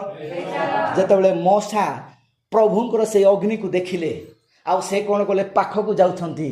ପ୍ରଭୁ କହୁଛନ୍ତି ହେ ମୂଷା ତୁମେ ସେଠାରେ ଠିଆ ହୁଅ। ହାଲେଲୁୟା। এই ପାଦୁକା ଆମମାନଙ୍କର ଅସୁଚିତାକୁ ଦର୍ଶାଏ। ହାଲେଲୁୟା। ଆମେ ପାଦୁକା କାଢ଼ି ସାରିଛୁ ମୋର ପ୍ରିୟମାନେ। ହାଲେଲୁୟା। ସେଥିପାଇଁ ତମ ନିଜ ନିଜ ଭାଇମାନଙ୍କ ଭିତରେ ଆମେ ପାଦ ପ୍ରକ୍ଷାଳନ ସହିତ ନିଜକୁ ସମର୍ପଣ କରୁ। Hallelujah, hallelujah. ଯଦି ଆଜି ମଧ୍ୟ ସେଇ ଚିନ୍ତା ଅଛି, ନାଇଁ ମୁଁ ସେ ଭାଇଙ୍କର ହିଁ ଧୋଇବି, ଅଲଗା ଲୋକ ନାହିଁ, ସେ ମୁଁ ତାର ନ ଧୋଇଲେ ହବ ନାହିଁ। କାହିଁକି? ଆମମାନଙ୍କର ଅଂଶଗ୍ରହଣ କରିବାର ଯୋଗ୍ୟତା ନାହିଁ। ହାଲେଲୁୟା। ଏବେ ପର୍ଯ୍ୟନ୍ତ ସେଇ ପାଦୁକ ଅସୁଚି ପାଦୁକାରେ ଆମେ ପାଦୁକ ପିନ୍ଧିକି ନିଜକୁ ଗର୍ବ କରୁଅଛୁ। ତାହାର ନିଦର୍ଶନ ତାହା ନୁହେଁ। ପ୍ରଭୁ ଆମମାନଙ୍କୁ ସେଇ ଅଗ୍ନି ଦ୍ୱାରା ଆଜି ପରିଷ୍କୃତ କରିଛନ୍ତି। ସେଇ ଅଗ୍ନି କୌଣସି ଗୋଟେ ଗ୍ୟାସର ଅଗ୍ନି ନୁହେଁ, ସେଇ ଅଗ୍ନି ପ୍ରଭୁଙ୍କର ବାକ୍ୟ ହେଇଥିଲା। ହାଲେଲୁୟା, ପ୍ରେଜ୍ ଦ ଲର୍ଡ, ହାଲେଲୁୟା। ବାଧ୍ୟ କରିବାର ନାହିଁ ତମେ ତେଲ ଆଣିଲେ କା ପ୍ରାର୍ଥନା କରିବୁ, ତେଲରେ କିଛି ନାହିଁ। ହାଲେଲୁୟା। କଣରେ ଶକ୍ତି ଅଛି? ବିଶ୍ୱାସର ଶକ୍ତି ଅଛି। ହାଲେଲୁୟା। বিশ্বাসଯুক্ତ ପ୍ରାର୍ଥନା ସେହି ରୋଗୀକୁ ରକ୍ଷା କରିବ। Hallelujah hallelujah. ପ୍ରଭୁ ଗୌରବ ପ୍ରଶଂସା ପାଆନ୍ତୁ। ଆସନ୍ତୁ ପଢିବା। ହଁ, ଲୁକ ପୁସ୍ତକ 24 ପର୍ବର 32 ପଦ।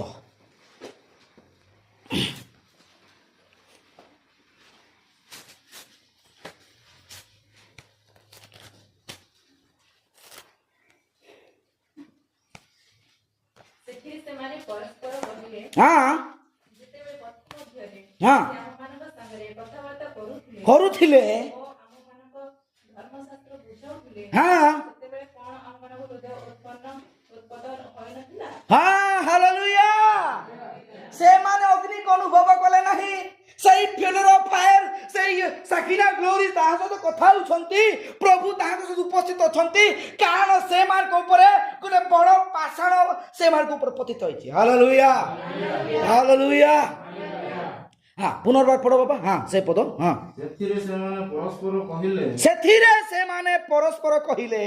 ଯେତେବେଳେ ପଥ ମଧ୍ୟରେ ସେ ଆମମାନଙ୍କ ସାଙ୍ଗରେ କଥାବାର୍ତ୍ତା କରୁଥିଲେ ୟେସ୍ ୟେସ୍ ୟେସ୍। ହଁ ଓ ଆମମାନଙ୍କୁ ଧର୍ମଶାସ୍ତ୍ର ବୁଝାଉଥିଲେ, ହଁ। ସେତେବେଳେ କଣ ଆମମାନଙ୍କ ହୃଦୟ ଉତ୍ତପ୍ତ ହେଉନଥିଲା? ଓ ହୃଦୟ ଉତ୍ତପ୍ତ ହଉନଥିଲା। ହାଲେଲୁୟା।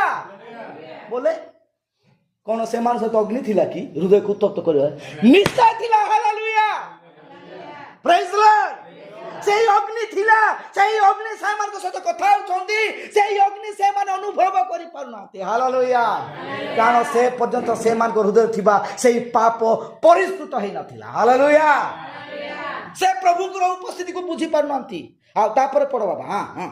ଆଉ ସେମାନେ ସେହି ଦଣ୍ଡରେ ଉଠି ଯେରୁସାଲେମକୁ ବାହାରୁ ଯାଇ ସମବେତ ହୋଇଥିବା ଏକାଦଶଙ୍କୁ ଓ ସେମାନଙ୍କ ସଙ୍ଗୀମାନଙ୍କୁ ଦେଖିଲେ। ହଁ, ତାପରେ ସେମାନେ କହୁଥିଲେ, ହଁ ପ୍ରଭୁ ନିଶ୍ଚୟ ଉଠି ଅଛନ୍ତି ୟେସ୍। ହଁ ଓ ସିମୋନଙ୍କୁ ଦର୍ଶନ ଦେଇଅଛନ୍ତି। ହଁ, ତାପରେ ଆଉ ସେମାନେ ମଧ୍ୟ ବାଟର ସମସ୍ତ ଘଟଣା ଓ ରୋଟି ଭାଙ୍ଗିବାରେ ସେ କିପରି ସେମାନଙ୍କ ଦ୍ୱାରା ଚିହ୍ନା ଗଲେ ୟେସ୍।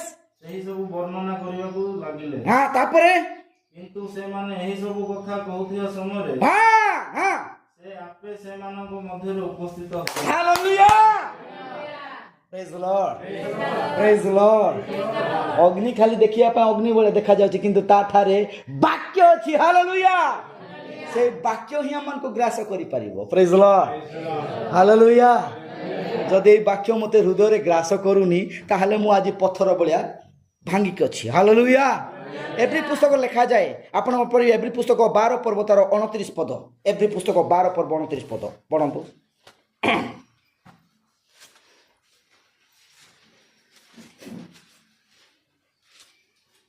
କାରଣ ଆମମାନଙ୍କର ପ୍ରଭୁ ଗ୍ରାସକାରୀ ଅଗ୍ନି ସ୍ୱରୂପ। Yes hallelujah.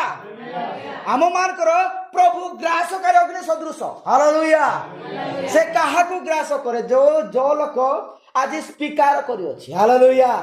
ଆଜି ପ୍ରଭୁଙ୍କଠାରେ ନିଜକୁ ନମ୍ର କରି ତାକୁ ଗ୍ରାସ କରିବ, ତାର ସବୁ ପାପ ସେଇ ଅଗ୍ନି ଦ୍ୱାରା ପରିଷ୍କୃତ କରିପାରିବ। ହାଲେଲୁୟା। ପ୍ରଭୁ ଗୌରବ ପାଆନ୍ତୁ। ଆମମାନଙ୍କୁ ପ୍ରଭୁ କଥା କହୁଛନ୍ତି ଯେ ଅଗ୍ନିସ୍ତମ୍ଭ, ଏଇ ଅଗ୍ନିସ୍ତମ୍ଭ ସେମାନଙ୍କ ସହିତ ଗମନାଗମନ କରୁଥିଲେ, କିନ୍ତୁ ଇସ୍ରାଏଲ ଲୋକମାନେ କଣ କଲେ? ଇସ୍ରାଏଲ ଲୋକମାନେ ସେଇ ନେତୃତ୍ୱ ଦ୍ୱାରା ନିଜକୁ ପୃଥକ କରିବା ପାଇଁ ଚେଷ୍ଟା କଲେ। ହାଲେଲୁୟା। ଇସ୍ରାଏଲ ଲୋକ ନିଜ ବୁଦ୍ଧିରେ ଚାଲୁ ନଥିଲେ, ସେମାନେ ଅଗ୍ନିସ୍ତମ୍ଭକୁ ଅନୁସରଣ କରୁଥିଲେ। ଆଜି ବିଶ୍ୱାସୀ ମାନେ ମଧ୍ୟ ପବିତ୍ର ଆତ୍ମା ଓ ବାକ୍ୟର ନେତୃତ୍ୱରେ ଚାଲିବା ଦରକାର ଅଛି। Hallelujah hallelujah. ବିଶ୍ୱାସୀ ମାନେ ଅର୍ଥାତ ମଣ୍ଡଳୀର କଥା ଆସିଲା। ହାଲେଲୁୟା।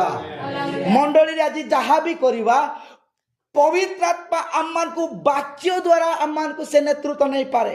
ଆଉ ସେ କଣ କରିବ? ଆଜି ବିଶ୍ୱାସୀ ମାନେ ପବିତ୍ର ଆତ୍ମା ଓ ବାକ୍ୟର ନେତୃତ୍ୱରେ ଚାଲିବା ଉଚିତ। ଆଉ ଯୋହନ ପୁସ୍ତକ ତାର 16 ପର୍ବ 31 ପଦ ଲେଖାଯାଏ। ଯୋହନ ପୁସ୍ତକ 16 ପର୍ବ 13 ପଦ, କ୍ଷମା କରନ୍ତୁ, ଯୋହନ 16ର 13 ପଦ ପଢନ୍ତୁ।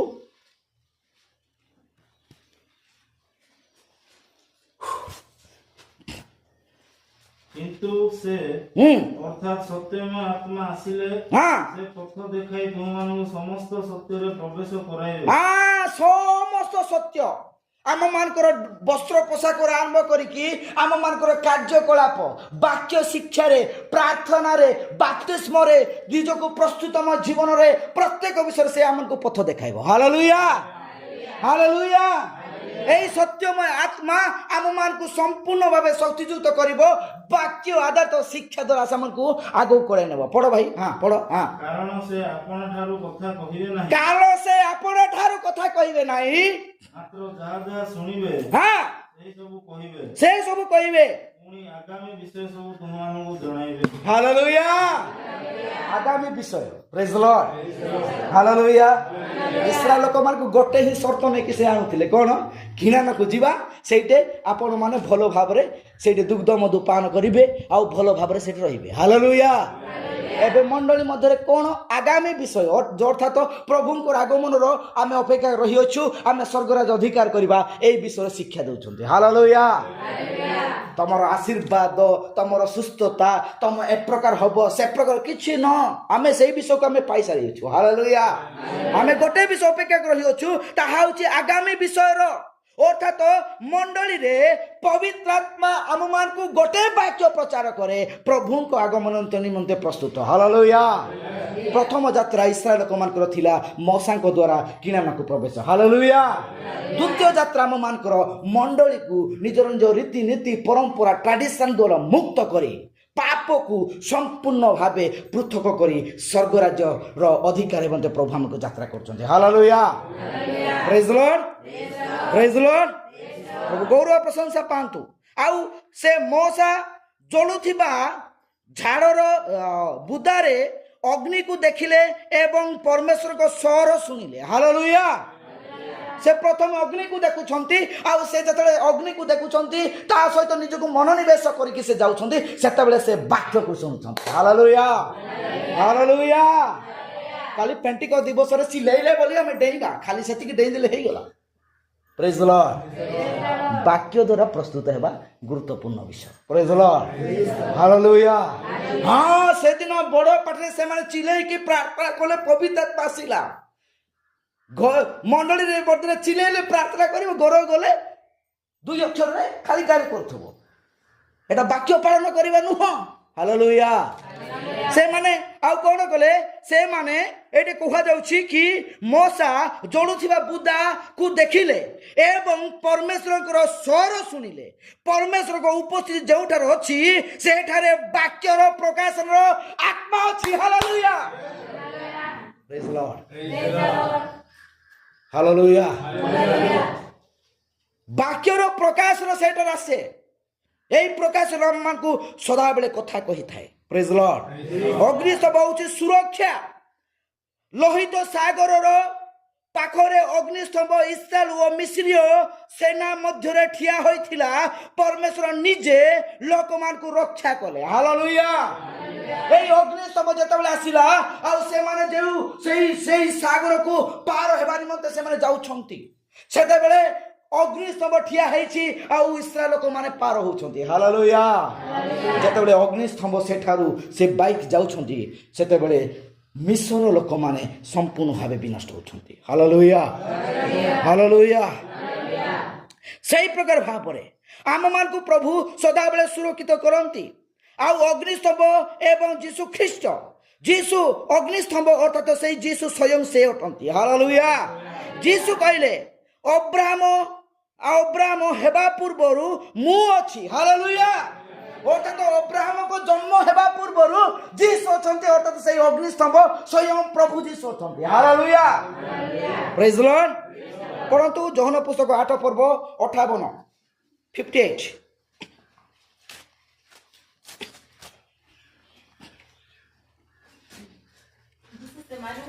ହଁ ୟେସ୍, ହଁ ହଁ, ତାପରେ ପଢ଼। ହଁ,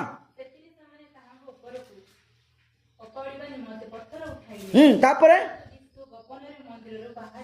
ହାଲେଲୁୟା।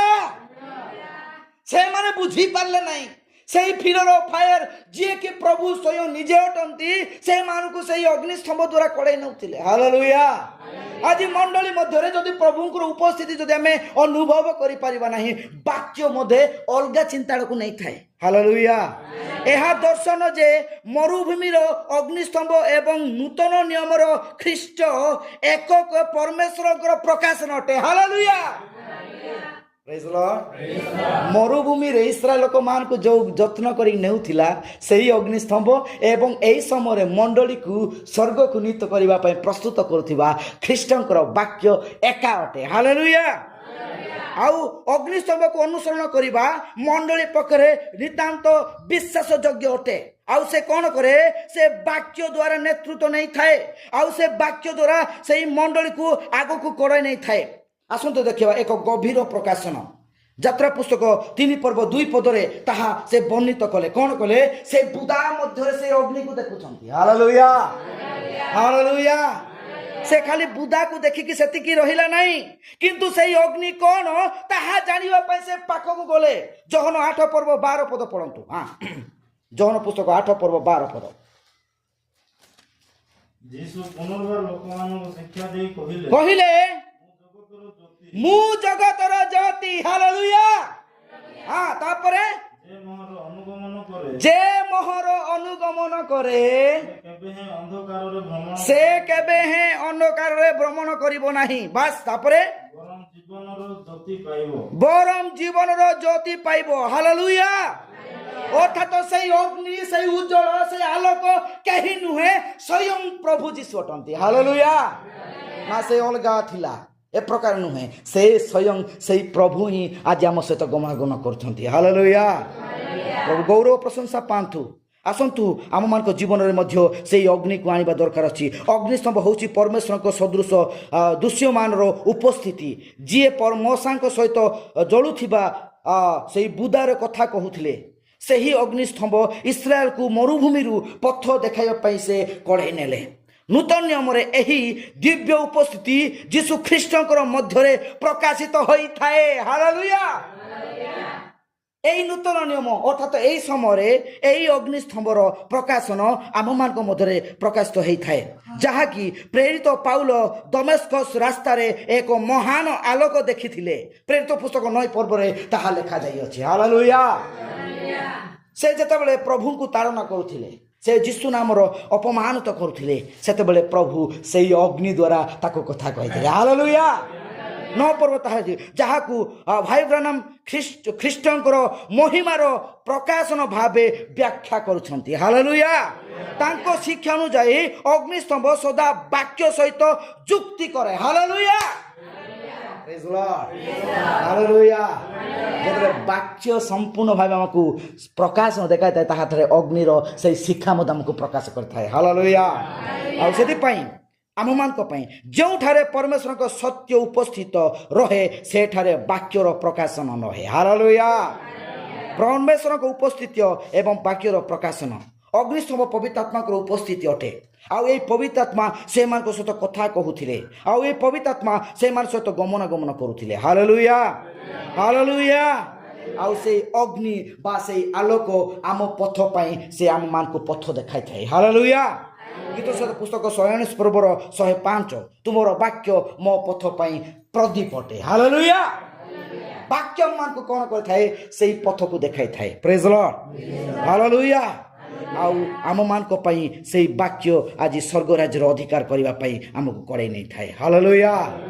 ଆଉ ଆମମାନଙ୍କ ପାଇଁ ପ୍ରଭୁ ଆଉ ଏଇ ଶେଷ ସମୟରେ ଏଇ ପ୍ରଥମ ଯାତ୍ରା ତ ସେମାନଙ୍କ ପାଇଁ ଗୋଟେ ଶାରୀରିକ ଯାତ୍ରା ଥିଲା, କିନ୍ତୁ ଦ୍ୱିତୀୟ ଯାତ୍ରା ଆମମାନଙ୍କ ପାଇଁ ଆଉ ତାହା ପାପରୁ ପୃଥକ କରିବା ପାଇଁ ପ୍ରଭୁ ଯୀଶୁ ଏହି ଜଗତକୁ ଆସିଲେ। ହାଲେଲୁୟା।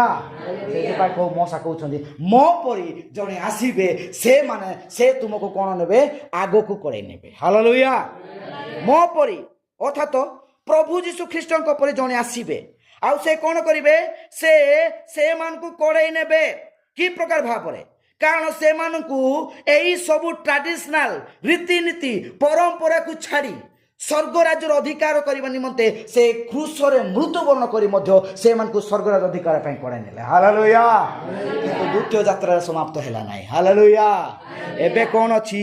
ତୃତୀୟ ଯାତ୍ରା। ହାଲେଲୁୟା। ତୃତୀୟ ଯାତ୍ରା କ'ଣ? ତାହା ହେଉଛି ପ୍ରକାଶିତ ବାକ୍ୟ 18 ପର୍ବ ତାର 4 ପଦ ପଢ଼ନ୍ତୁ। ପ୍ରତ୍ୟେକ ଯାତ୍ରାରେ ବାହାରି ଆସ ଏହି ପଦଟା ଉଚ୍ଚାରଣ କରାଯାଇଥାଏ। ହାଲେଲୁୟା। କ'ଣ? ପ୍ରତ୍ୟେକ ଯାତ୍ରାରେ ଯେତେବେଳେ ଜଣେ ଗମନ କରିବା ପାଇଁ ଯାଉଛି ତାକୁ ଜଣେ ଡାକୁଛନ୍ତି ବାହାରି ଆସ। ହାଲେଲୁୟା। ଇସ୍ରାଏଲ ଲୋକମାନଙ୍କୁ ମୋଶା କହିଲେ ତୁମେ ସେଇ ବନ୍ଦିତ ବୋଧରୁ ବାହାରି ଆସ। ହାଲେଲୁୟା। ପ୍ରଭୁ ଯୀଶୁ କହିଲେ ତୁମେ ମାନେ ଏଇ ପାପ ପତିତ ସମସ୍ତ ବିଷୟରୁ ତୁମେ ବାହାରି ଆସ। ହାଲେଲୁୟା। ଆଉ ଆଜି ଆମମାନଙ୍କୁ ପ୍ରଭୁ ଆଜି ଆମମାନଙ୍କୁ ଏଇ ଶେଷ ସମୟର ବାକ୍ୟ କହୁଛି ହେ ମୋର ଲୋକମାନେ ତୁମେ ତାହାର ପାପର ସହଭାଗୀ ନ ହୁଅ, ତୁମେ ତାଠାରୁ ବାହାରି ଆସ। ହାଲେଲୁୟା। ପ୍ରେଜ୍ ଦ ଲର୍ଡ। ପଢ଼ ଭାଇ, ପଢ଼ ପଢ଼। ହଁ, ୟେସ୍। ହେ ଆମର ଲୋକମାନେ। ହାଲେଲୁୟା। ହଁ, ହୁଅ ଏଥି ନିମନ୍ତେ ତାଠାରୁ ବାହାରି ଆସ। ହାଲେଲୁୟା। এই বাবিলন অর্থাৎ ଯୋଉକି ବାବିଲନ ହେଉଛି ବାବିଲନର ଶିକ୍ଷା ଏତେ ଗୁରୁତ୍ୱପୂର୍ଣ୍ଣ ପାପର ଶିକ୍ଷା ଥିଲା। ଆମେମାନେ ଯେତେବେଳେ ଏଇ ବାବିଲନ ଆଉ ଯୋଉଠିକି ବାବିଲ ଯାହାକି ପାପ ସଦାବେଳେ ସେଠାରୁ ଉପସ୍ଥିତ ହେଇକି ରହୁଥିଲା। ମୋର ପ୍ରିୟମାନେ, ଆଜି କଲେସିଆ ମଣ୍ଡଳୀ ମଧ୍ୟରେ ପ୍ରଭୁ ଏହା କହୁଛନ୍ତି ତୁମେ ତାହାଠାରୁ ବାହାରି ଆସ। ହାଲେଲୁୟା। ପ୍ରେଜ୍ ଦ ଲର୍ଡ। ଆମେ କରନ୍ତି 1 କରନ୍ତିୟ 6 ପର୍ବ 17 ପଦ। 1 କରନ୍ତିୟ 6 ପର୍ବ 17 ପଦ ପଢ଼ନ୍ତୁ। ହଁ,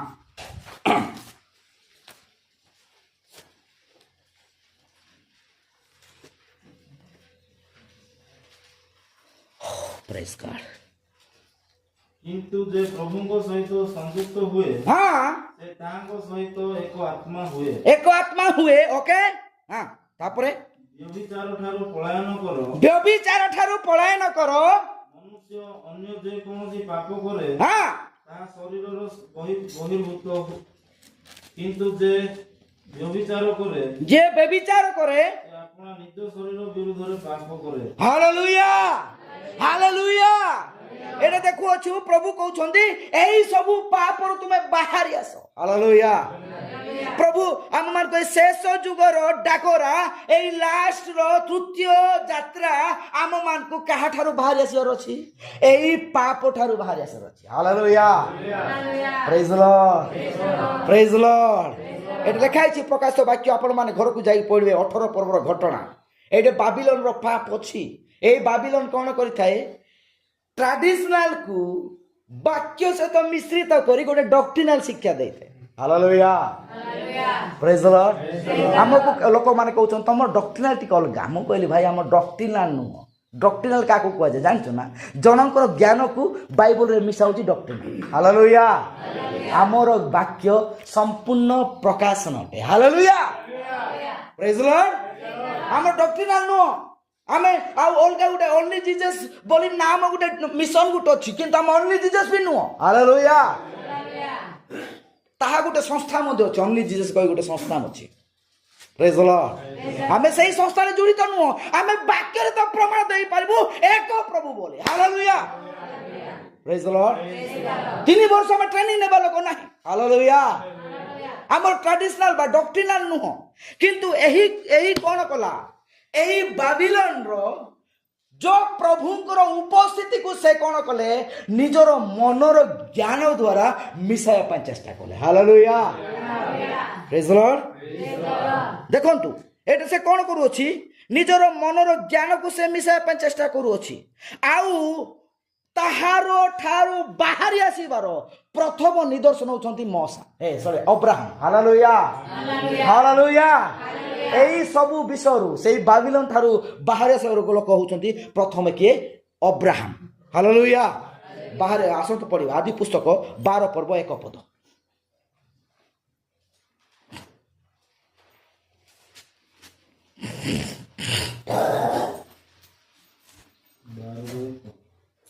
ବାର ରେ ପଦ ପଢ଼ ଭାଇ।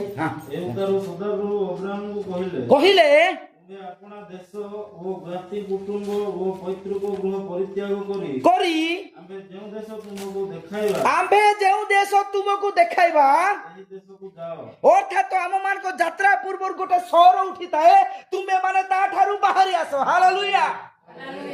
বুঝে না কি না? Hallelujah, praise the lord, praise the lord, hallelujah. এটা প্রথম বাহারি আসিবার লোক। ইসরাଏଲ ଲୋକମାନେ ତ ବାହାରି ଆସିଲେ ମଶାଙ୍କ ଦ୍ୱାରା, ମଶାଙ୍କ ଡାକରା ପ୍ରଭୁ ମଶାଙ୍କ ଦ୍ୱାରା କଥା କହିଲେ ବାହାରି ଆସ। ହାଲେଲୁୟା, ପ୍ରେଜ୍ ଦ ଲର୍ଡ, ପ୍ରେଜ୍ ଦ ଲର୍ଡ।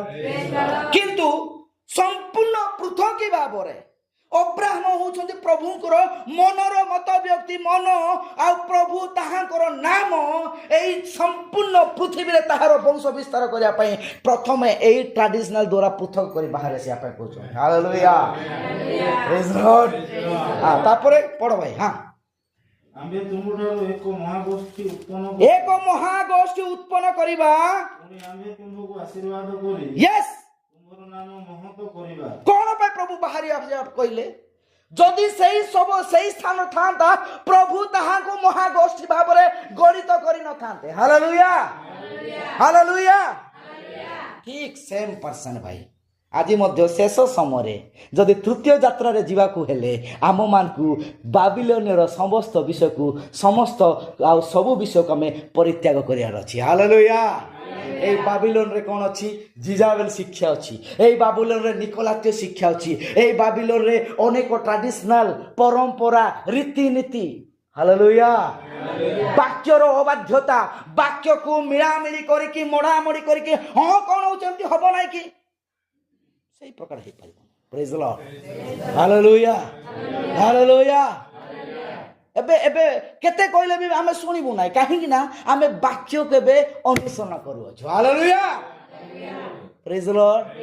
କାରଣ ପ୍ରଭୁ ଯେପରି ଅବ୍ରାହମକୁ ଆଶୀର୍ବାଦ କରିବା ପାଇଁ ନେଉଥିଲେ ଠିକ୍ ସେଇ ପ୍ରକାର ଭାବରେ ମଣ୍ଡଳୀକୁ ସେ ତୃତୀୟ ଯାତ୍ରା ଏଇ ଶେଷ ସମୟର ପ୍ରକାଶନ ବାକ୍ୟ ଦ୍ୱାରା କଡ଼େ ନେଉଛନ୍ତି। ହାଲେଲୁୟା, ପ୍ରେଜ୍ ଦ ଲର୍ଡ।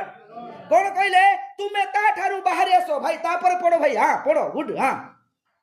ତୁମେ ଆଶୀର୍ବାଦର ଆକାର ହେବ, ତୁମେ ଆଶୀର୍ବାଦର ଆକାର ହେବ। ଯେଉଁମାନେ ତୁମକୁ ଆଶୀର୍ବାଦ କରନ୍ତି, ୟେସ୍, ଆମ୍ଭେ ସେମାନଙ୍କୁ ଆଶୀର୍ବାଦ କରିବା।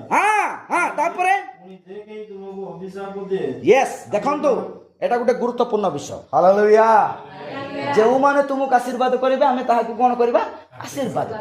ଯେଉଁମାନେ ତୁମକୁ ଘୃଣା କରିବେ, ଅଭିଶାପ କରିବେ, ଆମେ ତାହାକୁ କ'ଣ କରିବା? ଅଭିଶାପ କରିବା। ହାଲେଲୁୟା। ଆମେ ଖାଲି ଏମିତି ଲୋକ ନୁହଁ। ପ୍ରେଜ୍ ଦ ଲର୍ଡ। ଆମ ପଛରେ କିଏ ଅଛନ୍ତି? ପ୍ରଭୁ। ଅନେକ ଲୋକମାନେ ଜାଣିପାରୁନାହାନ୍ତି। ପ୍ରେଜ୍ ଦ ଲର୍ଡ।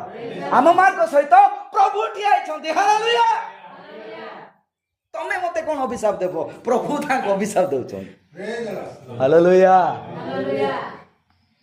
ପ୍ରଭୁ ଗୌରବ ପ୍ରଶଂସା ପାଆନ୍ତୁ। ପ୍ରେଜ୍ ଦ ଲର୍ଡ, ହାଲେଲୁୟା। ଆଉ ସେଥିପାଇଁ ପ୍ରଭୁ କହୁଛନ୍ତି ହେ ଅବ୍ରାହମ ତୁମେ କ'ଣ କର? ତା ଠାରୁ ବାହାରି ଆସ।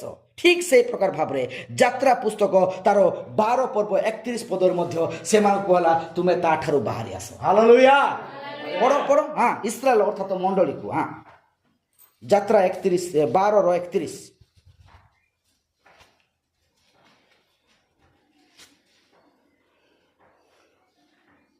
ତମ ରାତ୍ରି କାଳରେ ଫାର 12:30। ହଁ ଭାଇ ଅଛି କି ନାହିଁ? ପଢ। ରାତ୍ରି କାଳରେ ଫାର ମଶା ଓ ହାରଣକୁ ଡକାଇ କହିଲେ, ତୁମେମାନେ ଓ ଇସ୍ରାଏଲ ବଂଶ ଉଠି ଆମ ଲୋକମାନଙ୍କ ମଧ୍ୟରୁ ବାହାର। ହାଲେଲୁୟା, ପ୍ରେଜ୍ ଦ ଲର୍ଡ। ବୁଝିଏ ନା? ହାଲେଲୁୟା। ଏଠି କିଏ କହୁଛନ୍ତି? ଫାର କହୁଛନ୍ତି। ହାଲେଲୁୟା। ପାରକୁ ବାଜିଲା ଭଲରେ ସେ କହୁଛନ୍ତି ଏ ଭାଇ ମାନେ ତମେ ତମ ନିଜ ଲୋକମାନଙ୍କୁ ନେଇକି ବାହାରି ଯାଅ, ଯାଅ ପଳାଅ ଏଠୁ। ହାଲେଲୁୟା, ପ୍ରେଜ୍ ଦ ଲର୍ଡ। ପ୍ରଥମ ଯାତ୍ରାରେ ମଧ୍ୟ ସେ ବାହାରି ଆସ ବୋଲି ଡାକରା ଦିଆଗଲା। ହାଲେଲୁୟା। ବାହାରି ଆସ। ତାପରେ ପଢ। ତୁମମାନଙ୍କୁ ବାକ୍ୟ ଅନୁସାରେ ସଦାପ୍ରଭୁଙ୍କ ସେବା କରିବା ପାଇଁ ଯାତ୍ରା କର। ତୁମମାନଙ୍କୁ ବାକ୍ୟ ଅନୁସାରେ ସେଇ ସଦାପ୍ରଭୁଙ୍କୁ ସେବା କରିବା ପାଇଁ ବାକ୍ୟ ଅନୁସାରେ। ହାଲେଲୁୟା, ପ୍ରେଜ୍ ଦ ଲର୍ଡ। ବାକ୍ୟ ଅନୁସାରେ ଯଦି ଆମେ ସେବା କରିବା ପାଇଁ ଶେଷ ସମୟର ଯାତ୍ରା ଆମମାନଙ୍କ ପାଇଁ ସମ୍ପୂର୍ଣ୍ଣ ସଫଳ ହେବାର ଅଛି। ହାଲେଲୁୟା, ପ୍ରେଜ୍ ଦ ଲର୍ଡ। ବାହାରି ଆସ। ସେତେବେଳେ ସେ ମଶା ଇସ୍ରାଏଲ ଲୋକମାନଙ୍କୁ ନେଇକି ସେ ବାହାରିକି ଯାଉଛନ୍ତି। ପ୍ରେଜ୍ ଦ ଲର୍ଡ, ହାଲେଲୁୟା। ଆଜି ଏଇ ଶେଷ ସମୟରେ ମଣ୍ଡଳୀକୁ ପ୍ରଭୁ କହୁଛନ୍ତି କ'ଣ? ତୁମେମାନେ ଆଜି ଏଇ ସବୁ ବିଷୟକୁ ଛାଡ଼ି ବାହାରିକି ରାପ୍ଚର ପାଇଁ ପ୍ରସ୍ତୁତ ହୁଅ। ହାଲେଲୁୟା, ପ୍ରେଜ୍ ଦ ଲର୍ଡ। ସେମାନଙ୍କ ମଧ୍ୟରୁ ଆଉ ପରମେଶ୍ୱର ଶେଷ ଯୁଗରେ ମଧ୍ୟ ତାହାଙ୍କ ଲୋକମାନଙ୍କୁ କହୁଛନ୍ତି ଏହା କେବଳ ଶାରୀରିକ ଭାବେ ସ୍ଥାନ ଛାଡ଼ିବା ନୁହେଁ, ବରଂ ବିଶ୍ୱାସରେ ଆତ୍ମିକ ଭାବେ ଏଇ ପାପମୟ ଜଗତକୁ ଛାଡ଼ି ସ୍ୱର୍ଗକୁ ନେଇଥାଏ। ହାଲେଲୁୟା। ଅବିଶ୍ୱାସୀ ଠାରୁ ବାହାରି ଆସ, ମିଥ୍ୟା ଶିକ୍ଷା ଠାରୁ ବାହାରି ଆସ, ମନୁଷ୍ୟର ପରମ୍ପରା ଠାରୁ ବାହାରି ଆସ। Hallelujah, hallelujah. ପ୍ରଭୁ ଆମକୁ କୋଉ ବିଷୟରେ ଡାକୁଛନ୍ତି? ଆତ୍ମିକ ଭାବରେ। ସେ କ'ଣ? ଅବିଶ୍ୱାସୀ ଠାରୁ ବାହାରି ଆସ, ମିଥ୍ୟା ଶିକ୍ଷା ଠାରୁ ବାହାରି ଆସ, ଆଉ ମନୁଷ୍ୟର ପରମ୍ପରା ଠାରୁ ବାହାରି ଆସ, ଆଉ ଶୁଦ୍ଧ ବାକ୍ୟରେ ନିଜକୁ ପ୍ରସ୍ତୁତ କର। ହାଲେଲୁୟା, ପ୍ରେଜ୍ ଦ ଲର୍ଡ। ଦାନିଏଲଙ୍କୁ ମଧ୍ୟ ଏହି ଉଦାହରଣ ମାଧ୍ୟମରେ ପ୍ରଭୁ କଥା କହନ୍ତି। ପ୍ରେଜ୍ ଦ ଲର୍ଡ। ଦାନିଏଲ ଯେତେବେଳେ ଦାନିଏଲ ପ୍ରଭୁଙ୍କର ଆହ୍ୱାନ ପାଉଛନ୍ତି, ଦାନିଏଲ 1 ପର୍ବ ଆଉ ତାର 8 ପଦରେ ଲେଖାଯାଏ, ଦାନିଏଲ ବାବିଲୋନରେ ରହିଲେ କିନ୍ତୁ ବାବିଲୋନର ତାଙ୍କ ହୃଦୟରେ ପ୍ରବେଶ କରିପାରିଲା ନାହିଁ। ହାଲେଲୁୟା। ସେ ବାବିଲୋନରେ ସେ ବଢ଼ିଲେ ଆଉ ସବୁ ବିଷୟ କଲେ, କିନ୍ତୁ ତାହା ହୃଦୟରେ ବାବିଲୋନର ଗୋଟେ ବି କାର୍ଯ୍ୟ ପ୍ରବେଶ କରିପାରିଲା ନାହିଁ। ହାଲେଲୁୟା। ପଢ଼ ଟିକେ ଭାଇ, 1:8 ପଢ଼। ହଁ। ମାତ୍ର ରାଜାର ଆହାର୍ୟ ଦ୍ରବ୍ୟରେ ଓ ତାହାର ପାନୀୟ ଦ୍ରାକ୍ଷା ରସରେ। ଓ ରାଜାର ଆହାର୍ୟ ଦ୍ରବ୍ୟ, ପାନୀୟ ଦ୍ରବ୍ୟ, ଏଟା କ'ଣ? ଏଟା ବାବିଲୋନର ଶିକ୍ଷା ଥିଲା। ହାଲେଲୁୟା, ପ୍ରେଜ୍ ଦ ଲର୍ଡ, ହାଲେଲୁୟା। ଏଇଟା ଆହାର ବୋଲି କ'ଣ ଭାବୁଛ ଆପଣ? ପିଠା, ରୁଟି, ମାଂସ ବୋଲି ଭାବୁଛ କି? ଆତ୍ମିକ ଅର୍ଥ ଏହା ଗୋଟେ ବାବିଲୋନ ଶିକ୍ଷା ଥିଲା। ହାଲେଲୁୟା।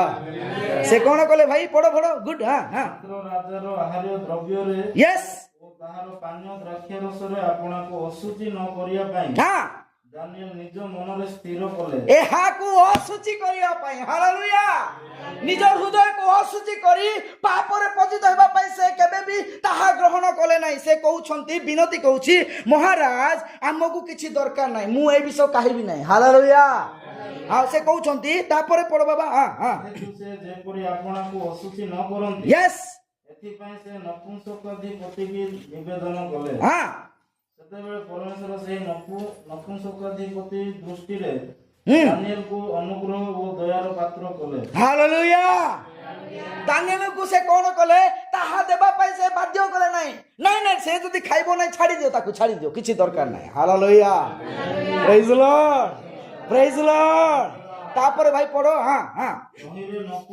ନପୁଂସକାଧିପତି ଦାନିଏଲକୁ କହିଲା ଯେ ତୁମମାନଙ୍କର ଭକ୍ଷ୍ୟ ଓ ପାନୀୟ ଦ୍ରବ୍ୟ ନିରୂପଣ କରିଅଛନ୍ତି, ମୁଁ ଆପଣର ପ୍ରଭୁ ସେହି ମହାରାଜାଙ୍କୁ ଭୟ କରେ, କାରଣ ସେ ତୁମମାନଙ୍କର ସମବୟସ୍କ ଯୁବମାନଙ୍କର ମୁଖ ଅପେକ୍ଷା ତୁମମାନଙ୍କ ମୁଖ କାହିଁକି ମଳିନ ଦେଖିବେ? ତାହେଲେ ତୁମେମାନେ ରାଜାଙ୍କ ନିକଟରେ ମୋର ମସ୍ତକକୁ ସଂଶୟାପନ କରିବ। ଦେଖ ହାଲେଲୁୟା। ଲୋକମାନେ ଭାବୁଛନ୍ତି ଆମ ପାଖରେ କିଛି ନାହିଁ, ଆଉ ଇଏ କ'ଣ ଜାଣିଛି? କିଛି ଜାଣିନି।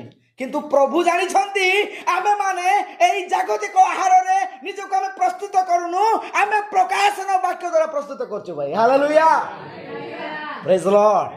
ଧ୍ୟାନ ଦିଅନ୍ତୁ, ଜାଗତିକ ଆହାର ବଡ଼ ପଦ ପାଇବା ପାଇଁ ଜଣକ ନାଇଁ, ସେ ଭଲ ଲୋକ, ସେ ଟିକେ ଛୁଇଁଲେ ମୁଁ ଏଇ ସବୁ ବିଷୟ ଛାଡ଼ି ଦିଅନ୍ତୁ, ଏଇଟା ବାବିଲୋନ ଶିକ୍ଷା। ହାଲେଲୁୟା। ଏଇ ବାକ୍ୟର ଗଭୀରତା ପ୍ରକାଶନ ଦ୍ୱାରା ଏଇ ଶେଷ ସମୟର ଯାତ୍ରାରେ ପ୍ରସ୍ତୁତ ହେବା ଦରକାର ଅଛି। ହାଲେଲୁୟା। ଆଉ ସେ କ'ଣ କଲେ ଭାଇ? ତାପରେ ପଢନ୍ତୁ। ନପୁଂସକାଧିପତି ଦାନିଏଲ ଅନାନ୍ୟ, ମିଶାଏଲ ଓ ଅସୂର୍ୟଙ୍କ ଉପରେ ଯେଉଁ ଗୃହାଧ୍ୟକ୍ଷକୁ ନିଯୁକ୍ତ କରିଥିଲା, ତାହାକୁ ଦାନିଏଲ କହିଲେ, ଅନୁଗ୍ରହ କରି ଆପଣ ଦାସମାନଙ୍କୁ 10 ଦିନ ପରୀକ୍ଷା କରନ୍ତୁ, ଆମମାନଙ୍କୁ ଭୋଜନ ନିମନ୍ତେ ଶସ୍ୟ ଓ ପାନ ନିମନ୍ତେ ଜଳ ଦିଆଯାଉ। ୟେସ୍, ଏତିକି। ଭୋଜନ ନିମନ୍ତେ ଶସ୍ୟ ଆଉ ପାନ ନିମନ୍ତେ ଜଳ ଦିଆଯାଉ। ହାଲେଲୁୟା। ଏଇ ଶସ୍ୟର ନିଦର୍ଶନ ବାକ୍ୟ ଅଟେ। ହାଲେଲୁୟା। এই বাক্য এবং জলর নিদর্শন ଏହା ସମ୍ପୂର୍ଣ୍ଣ ସେହି ଲୋକମାନଙ୍କୁ କ'ଣ କଲେ? ସମ୍ପୂର୍ଣ୍ଣ ଭାବେ ସେହି ରାଜାଙ୍କ ଛାମୁରେ ଠିଆବା ନିମନ୍ତେ ପ୍ରସ୍ତୁତ କଲେ। ହାଲେଲୁୟା। ଏହା ଭାଇମାନେ କହୁଛନ୍ତି, ଏହା ଆଜିର ବିଶ୍ୱାସୀ ପାଇଁ ଶିକ୍ଷା ଅଟେ। ଆମେ ଜଗତରେ ଅଛୁ, କିନ୍ତୁ ଜଗତର ଆତ୍ମାର ଅଂଶଗ୍ରହଣ ନ କରୁ। ହାଲେଲୁୟା। ଜଗତର କାର୍ଯ୍ୟକୁ ନେଇ ଆତ୍ମାକୁ ବିନଷ୍ଟ ନ କରୁ, କାରଣ ଆମେମାନେ ପ୍ରକାଶନ ବାକ୍ୟ ଦ୍ୱାରା ଆତ୍ମାକୁ ପ୍ରସ୍ତୁତ କରୁ। ହାଲେଲୁୟା। ଯେ ପ୍ରକାର ଭାବରେ ବାବିଲୋନ ହେଉଛି ପାପର ପତିତ ଦେଶ ଥିଲା, ପ୍ରକାଶିତ ବାକ୍ୟ 2 ପର୍ବ 18 ପର୍ବର 2 ପଦରେ ଲେଖାଯାଏ ମହାନ ମହାନ ବାବିଲୋନ ପତିତ ହେବା ପାଇଁ ଯାଉଅଛି। ଅର୍ଥାତ ତାହା ପତିତ ପ୍ରଭୁ କ'ଣ ପାଇଁ କରୁଛନ୍ତି ନା ସେଠାରେ ପାପ ଥିଲା। ହାଲେଲୁୟା ପ୍ରେଜ୍ ଦ ଲର୍ଡ। ଟିକେ ପଢ଼ନ୍ତୁ ଭାଇ ସେଇ ପ୍ରକାଶିତ 18 ପର୍ବ 1-2 ଟିକେ ପଢ଼ନ୍ତୁ।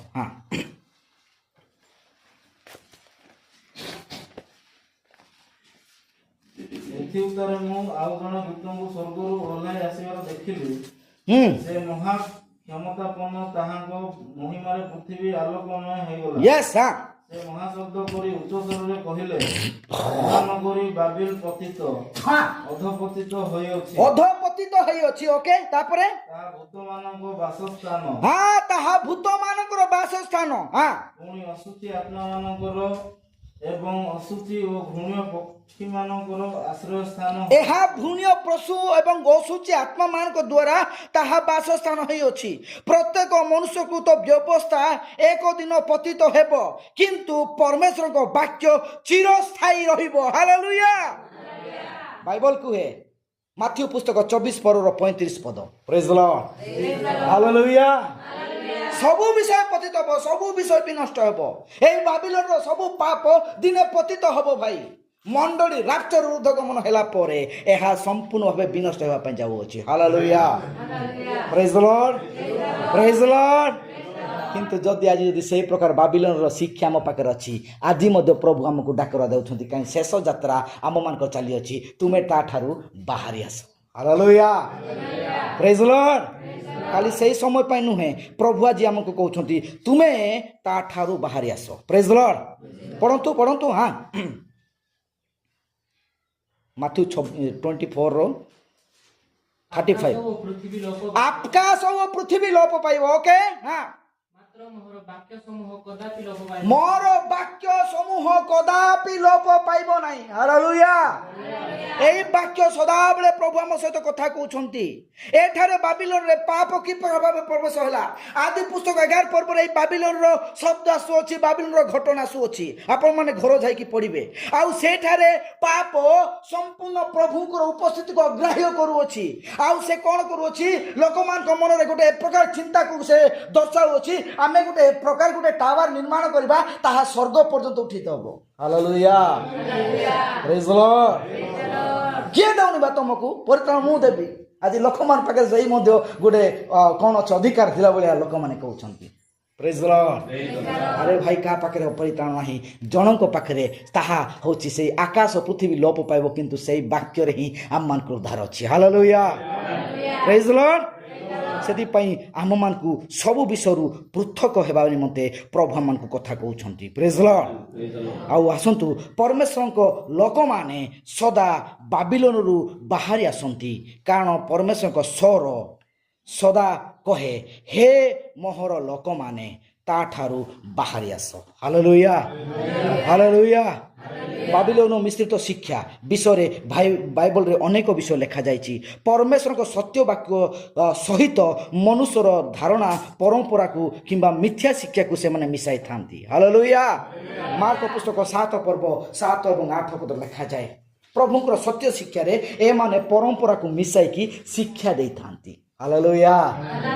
ପ୍ରେଜ୍ ଦ ଲର୍ଡ। କ'ଣ ଶିକ୍ଷା ଦେଇଥାନ୍ତି? ପଢ଼ନ୍ତୁ। ସେମାନେ ମନୁଷ୍ୟମାନଙ୍କୁ ବିଧି ଗୁଡ଼ିକୁ ଧର୍ମର ଉପଦେଶ ବାଣୀ ବୋଲି ଶିକ୍ଷା ଦେଇ ବୃଥାରେ ଆମର ଆରାଧନା କରନ୍ତି। ମନୁଷ୍ୟମାନଙ୍କର ବିଧି ଗୁଡ଼ିକ ଭାଇ। ହାଲେଲୁୟା। ଏଇ ବିଧି ଯାକ ଆଜି ଅଛି, ମଣ୍ଡଳୀ ମଧ୍ୟରେ ମଧ୍ୟ ଅଛି। ଡିସେମ୍ବର 25ରେ ଯୀଶୁଙ୍କର ଜନ୍ମଦିନ ବୋଲି ବିଧି ଗୋଟେ ସ୍ଥାପନ କଲେ, ଏଟା ମନୁଷ୍ୟ କରିଛନ୍ତି। ହାଲେଲୁୟା। ବାଇବଲରେ କିଛି ପଦ ହିଁ ନାହିଁ, କିନ୍ତୁ ଯୀଶୁଙ୍କର ଜନ୍ମ ସୁନିଶ୍ଚିତ, ଏହା ଆମେ ହୃଦୟ ସହକାରେ ଆଉ ସମ୍ପୂର୍ଣ୍ଣ ପ୍ରଭୁଙ୍କ ପାଇଁ ଆମେ ବିଶ୍ୱାସ କରୁଅଛୁ। ହାଲେଲୁୟା।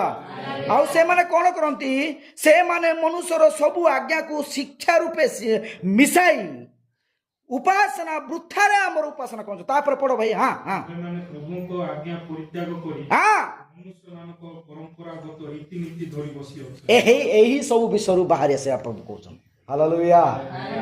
ତାପରେ ପୁଣି ସେ ସେମାନଙ୍କୁ କହିଲେ, ତୁମେମାନେ ଆପଣା ପରମ୍ପରାଗତ ରୀତିନୀତି ପାଳନ କରିବା ନିମନ୍ତେ ପ୍ରଭୁଙ୍କ ଆଜ୍ଞା ବେଶ ଅଗ୍ରାହ୍ୟ କରୁଅଛୁ। ବେଶ ଅଗ୍ରାହ୍ୟ କରୁଅଛୁ, ପ୍ରଭୁଙ୍କ ଆଜ୍ଞା ବେଶ ଅଗ୍ରାହ୍ୟ କରୁଅଛୁ ଆମେ। ହାଲେଲୁୟା।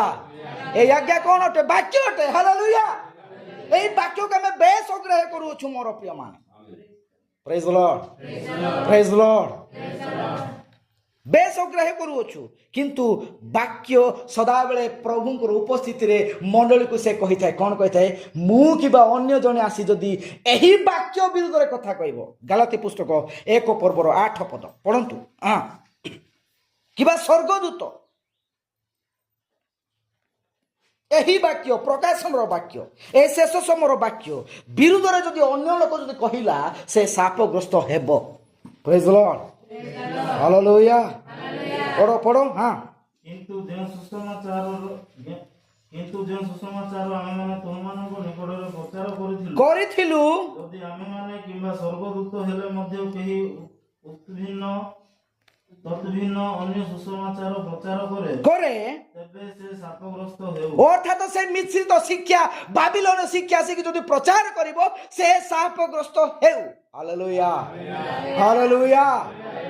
ସେଥିପାଇଁ ଶେଷ ସମୟର ମେସେଜ ହେଉଛି ଏକଦମ ଅଗ୍ନିରୁ ପରିଷ୍କୃତ, ସେ ଆଉ ସମ୍ପୂର୍ଣ୍ଣ ସୁନା ସଦୃଶ। Hallelujah, hallelujah. ଏହି ବିରୁଦ୍ଧରେ କଥା କହିବା ପୂର୍ବରୁ 2 ଘଣ୍ଟା ଚିନ୍ତା କରିବା ଦରକାର ଅଛି। ହାଲେଲୁୟା, ପ୍ରେଜ୍ ଦ ଲର୍ଡ। କାରଣ ବାବିଲନ ଶିକ୍ଷା ତାହା ଥିଲା। ଆଉ ସେ ସର୍ପ ଯେପରି, ଅର୍ଥାତ ହବା ଯେପରି ସର୍ପର କଥା ଶୁଣି ପ୍ରଭୁଙ୍କ ଆଦେଶରେ କିଛି ମିଶାଇ ଦେଲା। ପ୍ରେଜ୍ ଦ ଲର୍ଡ, ହାଲେଲୁୟା। ସର୍ପ ଯେପରି ହବାଙ୍କୁ ପ୍ରବଞ୍ଚିତ କଲା, ସେହିପରି ତୁମମାନଙ୍କ ମନ ଖ୍ରୀଷ୍ଟଙ୍କ ପ୍ରତି ସରଳର ଭକ୍ତିରୁ ସମ୍ପୂର୍ଣ୍ଣ ବିଷୟକୁ ସେ କ'ଣ କରିବ? ପ୍ରବଞ୍ଚନା କରି ତମକୁ ମଧ୍ୟ ସେଇ କାର୍ଯ୍ୟକୁ ନେଇଯିବ। ହାଲେଲୁୟା। 2 Corinthy 11:3 ଲେଖାଯାଏ, ସେଥିପାଇଁ ଆମମାନଙ୍କୁ ତାଠାରୁ ସମ୍ପୂର୍ଣ୍ଣ ଭାବେ ପୃଥକ ଜୀବନ ଯାପନ କରିବାର ଅଛି। ପ୍ରେଜ୍ ଦ ଲର୍ଡ। ପରନ୍ତୁ କିନ୍ତୁ ସର୍ପ ଆପଣା ଧୂର୍ତ୍ତତାରେ ହବାଙ୍କୁ ଯେପରି ଭୁଲାଇଲା, ୟେସ୍, ସେହିପରି କାଳେ ତୁମମାନଙ୍କ ମନ ଖ୍ରୀଷ୍ଟଙ୍କ ପ୍ରତି ସରଳତା ଓ ପବିତ୍ରତାରୁ ଭ୍ରଷ୍ଟ ହୁଏ। ମୋର ଏହି ଭୟ ହେଉଅଛି, ମୋର ଏହି ଭୟ ହେଉଅଛି। ହାଲେଲୁୟା।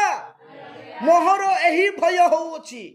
ମୁଁ ମଣ୍ଡଳୀ ପାଇଁ ଚିନ୍ତା କରେ, ପ୍ରଭୁ ଆଜି ଆମମାନଙ୍କୁ ମଧ୍ୟ ଏଇ ବାକ୍ୟରେ କହୁଛନ୍ତି। ଏଇଟା ପ୍ରେରିତ ପାଉଲ ମଣ୍ଡଳୀ ପାଇଁ ଏତେ ଚିନ୍ତା କରୁଥିଲେ, ଏତେ ଗୋଟେ ତାହା ପାଇଁ ଗୋଟେ ଆଉ ସମ୍ପୂର୍ଣ୍ଣ ଭାବେ ଆଉ ସେ ଚିନ୍ତା କରୁଛନ୍ତି, ମୋର ଭାଇମାନେ, ତମେମାନେ ଯେ ପ୍ରକାର ଭାବରେ ସର୍ପର କଥା ଶୁଣି ହବା ଯେମିତି ସେ ସତ୍ୟକୁ ତୁଚ୍ଛ କଲା, ଆପଣମାନେ ସେ ପ୍ରକାର ହୁଅନ୍ତୁ ନାହିଁ। ହାଲେଲୁୟା। ଆଜି ଆମେମାନେ ମଧ୍ୟ ଏହା ନିଷ୍ପତ୍ତି ନେବାର ଅଛି ମୋର ପ୍ରିୟମାନେ। এই ବାବିଲନ ଶିକ୍ଷା ଯଦି ମୋ ପାଖରେ ଅଛି, ଆଜି ମୁଁ ତାହାଠାରୁ ବାହାରି ଆସିବାର ଅଛି। କାରଣ ତାହା ହେଉଛି ପାପର ଏବଂ ପୃଥିବୀର ବେଶ୍ୟାମାନଙ୍କର ଜନନୀ। ହାଲେଲୁୟା। ପ୍ରକାଶିତ ବାକ୍ୟ 17:5 ବେଶ୍ୟାମାନଙ୍କର ଜନନୀ। ତାହାର କପାଳରେ ଏହି ନିଗୁଡ ଭାବଯୁକ୍ତ ନାମ ଲିଖିତ ଥିଲା, ୟେସ୍, ମହାନଗରୀ ବାବିଲ, ମହାନଗରୀ ବାବିଲ। ବେଶ୍ୟାମାନଙ୍କର ଓ ପୃଥିବୀର ସମସ୍ତ ଘୃଣ ବିଷୟର ଜନନୀ। ଓ ହାଲେଲୁୟା। ତାହା ପାଖରେ ସମ୍ପୂର୍ଣ୍ଣ ବାକ୍ୟ ବିରୁଦ୍ଧ ଶିକ୍ଷା ଅଛି। ଆଜି ସମଗ୍ର ଜଗତରେ ଚାଲିଅଛି ବାକ୍ୟର ଅବାଧ୍ୟତା, ବାକ୍ୟ ବିରୁଦ୍ଧର ଶିକ୍ଷା। ମୁଁ ମଝିରେ ଗୋଟେ ଡିବେଟ୍ କମ୍ପିଟିସନ ଦେଖୁଥିଲି। ଆରେ କ'ଣ ସେ କହୁଛି ମୁଁ କିଛି ବୁଝିବାକୁ ପାରିଲି ନାହିଁ। ସମ୍ପୂର୍ଣ୍ଣ ତାକୁ ଖୁଲାସା କରାଯାଉଛି, ପ୍ରଭୁ ଯୀଶୁ ଖ୍ରୀଷ୍ଟ ନାମର ବାପ୍ତିସ୍ମ ଏ ପ୍ରକାର ଲେଖାଯାଇଛି, ନିଆ ହେଇଛି ବୋଲି। କିନ୍ତୁ ସେ ଗୋଟେ କହୁଛି ନାଇଁ, ଯୀଶୁ ନାମ ନିଆଯାଇଛି। ଆରେ ପ୍ରଭୁ ଯୀଶୁ ନାମ ହିଁ ସେଇ ଶକ୍ତି ଅଛି। ହାଲେଲୁୟା, ପ୍ରେଜ୍ ଦ ଲର୍ଡ। ମୋତେ ଆଶ୍ଚର୍ଯ୍ୟ ଲାଗିଲା, ତାର ଆଉ କିଛି କଥା କହିବାର ନାହିଁ, କିଛି ଅବଜେକ୍ସନ କରିବାର ଆଉ ପନ୍ଥା ନାହିଁ। ତାକୁ ଶୈତାନ ଏ ପ୍ରକାର ଭାବରେ ତାକୁ କହୁଛନ୍ତି, ଏମିତି ଲେଖା ହେଇଛି, ଏମିତି କୁହାଯାଇଛି, ଏଇଟା କରାଯାଇଛି। ଆରେ ଭାଇ, ସମ୍ପୂର୍ଣ୍ଣ ପ୍ରମାଣ ଅଛି, କଇନ ହଉଛନ୍ତି ସର୍ପର ବୀଜ। ହାଲେଲୁୟା, ପ୍ରେଜ୍ ଦ ଲର୍ଡ, ପ୍ରେଜ୍ ଦ ଲର୍ଡ। ଏହା ସମସ୍ତେ ଗ୍ରହଣ କରିପାରିବେ ନାହିଁ, କାରଣ ତାଙ୍କ ପାଖରେ ସେଇ ବାବିଲର ସେଇ ଶିକ୍ଷା ପଶିଯାଇଛି। ଆଦି ପୁସ୍ତକରେ ଯେତେବେଳେ ପ୍ରଭୁ ତାଙ୍କୁ କହୁଛନ୍ତି, କ'ଣ କହୁଛନ୍ତି? ଆସନ୍ତୁ ଆଦି ପୁସ୍ତକ 3 ପର୍ବର 1 ପଦ ଟିକେ ପଢ଼ିବା।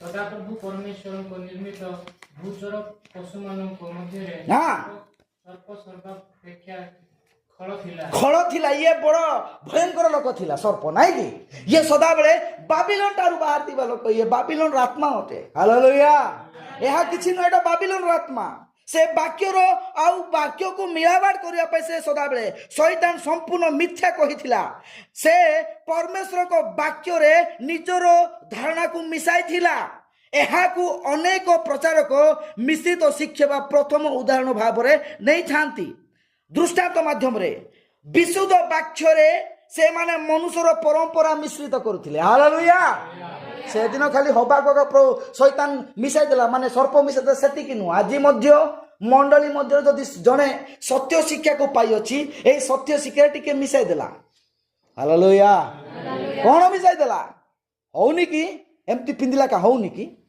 ଏମିତି କଲା କା ହଉନି କି ମିଶାଇ ଦିଅ ଭାଇ ପ୍ରେଜ୍ ଦ ଲର୍ଡ ହାଲେଲୁୟା ସତ୍ୟକୁ ଭୁଲ ବା ଭ୍ରାନ୍ତିଜନକ ଶିକ୍ଷାରେ ସେମାନେ ଆଗକୁ କଢ଼େଇ ନିଅନ୍ତି ଭଲ ଦେଖାଯାଏ ବାବିଲୋନର ଗୋଳମାଳ ଶିକ୍ଷା ବା ମିଶ୍ରିତ ଶିକ୍ଷା ସଦାବେଳେ ସେମାନେ କ'ଣ ହେଲେ ସେମାନେ ଗୋଳମାଳ ହେଲେ ଗୋଟେ ହିଁ ସେମାନଙ୍କର ଭାଷା ଥିଲା ହାଲେଲୁୟା ଗୋଟେ ହିଁ ଭାଷା ଗୋଟେ ହିଁ କଥା ଥିଲା କିନ୍ତୁ ସେଠାରେ ଗୋଳମାଳ ଆସିଲା ହାଲେଲୁୟା ନାନା ପ୍ରକାର ବିଷୟ ଆସିଲା ନାନା ପ୍ରକାର ମତ ସେମାନଙ୍କ ଉପରେ ଯୁକ୍ତି ପଡ଼ିଲା ଯଦ୍ୱାରା ସେମାନେ କାହାର କିଏ ବୁଝିପାରିଲେ ନାହିଁ ସେଇ ଆଦି ପୁସ୍ତକ 11 ପର୍ବ 9 ପଦରେ ତାହା ଲେଖାଯାଏ ଆଉ ସେଥିପାଇଁ ଆସନ୍ତୁ ଆମମାନଙ୍କ ପାଇଁ ଏଇ ମୁଖ୍ୟ ବିଷୟ ରହିବ ଆଜି ଶେଷ ଯାତ୍ରା ସଦାପ୍ରଭୁ ଆମମାନଙ୍କୁ ସମ୍ପୂର୍ଣ୍ଣ ଭାବେ ଏଠାରୁ ପୃଥକ କରିବା ପାଇଁ ଚାହୁଁଛନ୍ତି ହାଲେଲୁୟା ପ୍ରେଜ୍ ଦ ଲର୍ଡ ଆଉ ଆମେମାନେ ଆଉ ଆଜି ଆମମାନଙ୍କ ପାଇଁ ପ୍ରଭୁ ଏହି ମିଶ୍ରିତ ଶିକ୍ଷା ଏ ବାବିଲୋନ ଶିକ୍ଷା ଦ୍ୱାରା ଆଜି ଆମେ ପୃଥକ ହେବାକୁ ଅଛି ବାବିଲୋନର ଆରମ୍ଭ ବାବିଲୋନର ଦୁର୍ଗରୁ ଷ୍ଟାର୍ଟିଂ ହେଇଥିଲା ହାଲେଲୁୟା এই ବାବିଲୋନର ଆରମ୍ଭ ବାବିଲୋନର ଦୁର୍ଗରୁ ଷ୍ଟାର୍ଟିଂ ହେଇଥିଲା ନାଇଁ କି ବାବିଲୋନ ହେଉଛି ମନୁଷ୍ୟର ଧାରଣାରୁ ପରମେଶ୍ୱରଙ୍କ ବାକ୍ୟ ସହିତ ମିଶାଇବା ପାଇଁ ଏକ ପ୍ରତୀକ ଥିଲା ହାଲେଲୁୟା ଆଉ ସେଇଟା କ'ଣ କଥା ଶୟତାନ ହବାକୁ ସମ୍ପୂର୍ଣ୍ଣ ମିଥ୍ୟା କହିଥିଲେ ସେ ବାକ୍ୟରେ ଅଳ୍ପ ପରିବର୍ତ୍ତନ ଆଣିଥିଲେ ଶୈତାନ କ'ଣ କଲେ ବାକ୍ୟ ଦ୍ୱାରା କହିଲେ ନାଇଁ ଏମିତି କ'ଣ ହବ ନାଇଁ କି ପ୍ରେଜ୍ ଦ ଲର୍ଡ ହାଲେଲୁୟା ଆରେ ଏମିତି ଲେଖାଯାଇଛି ଏଇଟା ହବ ବାଧ୍ୟ ହବ ଆଉ ସେ ପଦେ କହିଲା କ'ଣ କହିଲା ତାହା ଏ ପ୍ରକାର ହବ ପରମେଶ୍ୱର ସଦା ତାଙ୍କ ଲୋକମାନଙ୍କୁ ମିଶ୍ରଣରୁ ବାହାର କରିବା ପାଇଁ ଚାହାନ୍ତି ହାଲେଲୁୟା ପ୍ରେଜ୍ ଦ ଲର୍ଡ ମିଶ୍ରଣରୁ ବାହାର କରିବା ପାଇଁ ଚାହାନ୍ତି ପ୍ରେଜ୍ ଦ ଲର୍ଡ ଆଉ ସେଥିପାଇଁ ହେ ମୋହର ଲୋକମାନେ ତାହାଠାରୁ ବାହାରି ଆସ ତାହାର କଥା ତୁମେ ଶୁଣ ନାହିଁ ପ୍ରେଜ୍ ଦ ଲର୍ଡ ହାଲେଲୁୟା ଆସନ୍ତୁ ଆମମାନଙ୍କ ଜୀବନରେ ମଧ୍ୟ ଆଜି ଏଇ ତୃତୀୟ ଯାତ୍ରା ତାହା ଅଟେ ପରମ୍ପରା ରୀତିନୀତିକୁ ଛାଡ଼ି ସତ୍ୟ ଶିକ୍ଷା ଏହି ଶେଷ ଡାକରା ରାପ୍ଚରକୁ ଧରିବା ନିମନ୍ତେ ଆମେ ଯାତ୍ରା କରୁଅଛୁ ପ୍ରେଜ୍ ଦ ଲର୍ଡ ହାଲେଲୁୟା ହାଲେଲୁୟା ପ୍ରଥମ ଯାତ୍ରା ସରିଯାଇଛି ଦ୍ୱିତୀୟ ଯାତ୍ରା ମଧ୍ୟ ସରିଯାଇଅଛି ହାଲେଲୁୟା ନା ଆଉ ଥରେ ଆମ ପାଇଁ ପ୍ରଭୁ ଯୀଶୁ କ୍ରୁଶବିଦ୍ଧ ହେବେ ପାପ କରୁଥିବା ଆମେ ନାଇଁ ଦ୍ୱିତୀୟ ଯାତ୍ରା ସରିଯାଇଛି ଏବେ ତୃତୀୟ ଯାତ୍ରା ଆମେ ପାଦ ପକାଇଅଛୁ ହାଲେଲୁୟା ମୁଁ ତ ବିଶ୍ୱାସ ଆଶା କରୁଅଛି ଏହି ଯାତ୍ରା ଆଜି ଏଠାକୁ ପହଞ୍ଚିବା ଦରକାର ଅଛି ହାଲେଲୁୟା ଭାଇଚାରା ପ୍ରେମକୁ ଯାତ୍ରା କରିଅଛି ଭାଇ ଗୋଲ୍ଡେନ ଭାଇ ପ୍ରେଜ୍ ଦ ଲର୍ଡ ହାଲେଲୁୟା ଆଜି ଯଦି ବିଶ୍ୱାସ ଅଛନ୍ତି ଏତିକିରେ ଅଛନ୍ତି ବୋଲେ ଅଟକି ଯାଇ ଅଛନ୍ତି କିନ୍ତୁ ମଣ୍ଡଳୀ ଆଜି ସେଇ ଷ୍ଟେପକୁ ଉପରକୁ ଉଠାଉଅଛି ହାଲେଲୁୟା ପ୍ରେଜ୍ ଦ ଲର୍ଡ ପ୍ରେଜ୍ ଦ ଲର୍ଡ ସେଥିପାଇଁ ଆମମାନଙ୍କର ଶେଷ ଯାତ୍ରା ତାହା ଗୁରୁତ୍ୱପୂର୍ଣ୍ଣ ଯାତ୍ରା ଅଟେ ଏହି ଯାତ୍ରାରେ ଅନେକ ବିଷୟ ଅଛି ଏଠାରେ ମିଶ୍ରିତ ଶିକ୍ଷା ମଧ୍ୟ ଆସିଥାଏ ଆମମାନଙ୍କୁ ବାରମ୍ବାର ଆଉ ସେ କ'ଣ କରିଥାଏ ଅଲଗା ଆଡ଼କୁ ମଳକି ନେଇଥାଏ କିନ୍ତୁ ସତ୍ୟ ଶିକ୍ଷା ତାହା ହିଁ ଅଟେ ଆମମାନଙ୍କ ପାଇଁ ରାପ୍ଚର ଅଧିକାର କରିବା ନିମନ୍ତେ ପରମ୍ପରା ରୀତିନୀତି ପାଳନ ନ କରି ବାକ୍ୟକୁ ପାଳନ କରି ଆଗକୁ ଗମନ କରିବା ପ୍ରେଜ୍ ଦ ଲର୍ଡ ହାଲେଲୁୟା ଏହି ଶେଷ ଯାତ୍ରା ଆମମାନଙ୍କର ଅନ୍ତିମ ସମୟର ଭବିଷ୍ୟ ବକ୍ତା ପ୍ରକାଶନ ବାକ୍ୟ ଦ୍ୱାରା ଆଜି ଆମମାନଙ୍କୁ ସେ ଯାତ୍ରା କରୁଛନ୍ତି ପ୍ରେଜ୍ ଦ ଲର୍ଡ ହାଲେଲୁୟା ହାଲେଲୁୟା একলা কিଏ ବି ଯାଇପାରିବ ନାହିଁ ସେଇ ଫିଲର ଅଫ୍ ଫାୟାର ଆଜି ଆମକୁ ସେଇ ଯାତ୍ରା କରୁଛନ୍ତି ପ୍ରେଜ୍ ଲର୍ଡ ସେଇ ମେଘ ସ୍ତମ୍ଭ ଆଜି ଆମକୁ ଯାତ୍ରା କରାଉଛନ୍ତି ସେଇ ଫିଲର ଅଫ୍ ଫାୟାର ସେଇ ମେଘ ସ୍ତମ୍ଭ ଆଜି ଜଣଙ୍କ ଦାସଙ୍କ ଦ୍ୱାରା ଶେଷ ସମୟର ମେସେଜକୁ ସେ ପ୍ରଚାର କଲେ ଏବଂ ନିଗୁଡ଼ ଆତ୍ମିକ ପ୍ରକାଶନକୁ ସେ ଆମକୁ ଦେଲେ ହାଲେଲୁୟା ପ୍ରେଜ୍ ଲର୍ଡ ଗୌରବ ପାଆନ୍ତୁ ଆମ ସମସ୍ତଙ୍କୁ ଏଇ ଅଳ୍ପ ବାକ୍ୟ ଦ୍ୱାରା ଆଶୀର୍ବାଦ କରନ୍ତୁ ନିଶ୍ଚୟ ଆମମାନଙ୍କର ବିଶ୍ୱାସ ଅଛି ଆମେମାନେ ଏଇ ତୃତୀୟ ଯାତ୍ରାକୁ ଆମେ ସମାପ୍ତ କରିବା ଏବଂ ସ୍ୱର୍ଗ ରାଜ୍ୟର ଅଧିକାର ହେବା ପ୍ରେଜ୍ ଲର୍ଡ ପ୍ରଭୁ ଏ ଅଳ୍ପ ଶିକ୍ଷା ଏ ଅଳ୍ପ ବାକ୍ୟ ଦ୍ୱାରା ଆମକୁ ଆଶୀର୍ବାଦ କରନ୍ତୁ ଆସନ୍ତୁ ଆମେ ଗୋଟେ ଗୀତ ଗାନ କରିବା ଆଣିଥିବା ଦାନ ସଂଗ୍ରହ କରିବା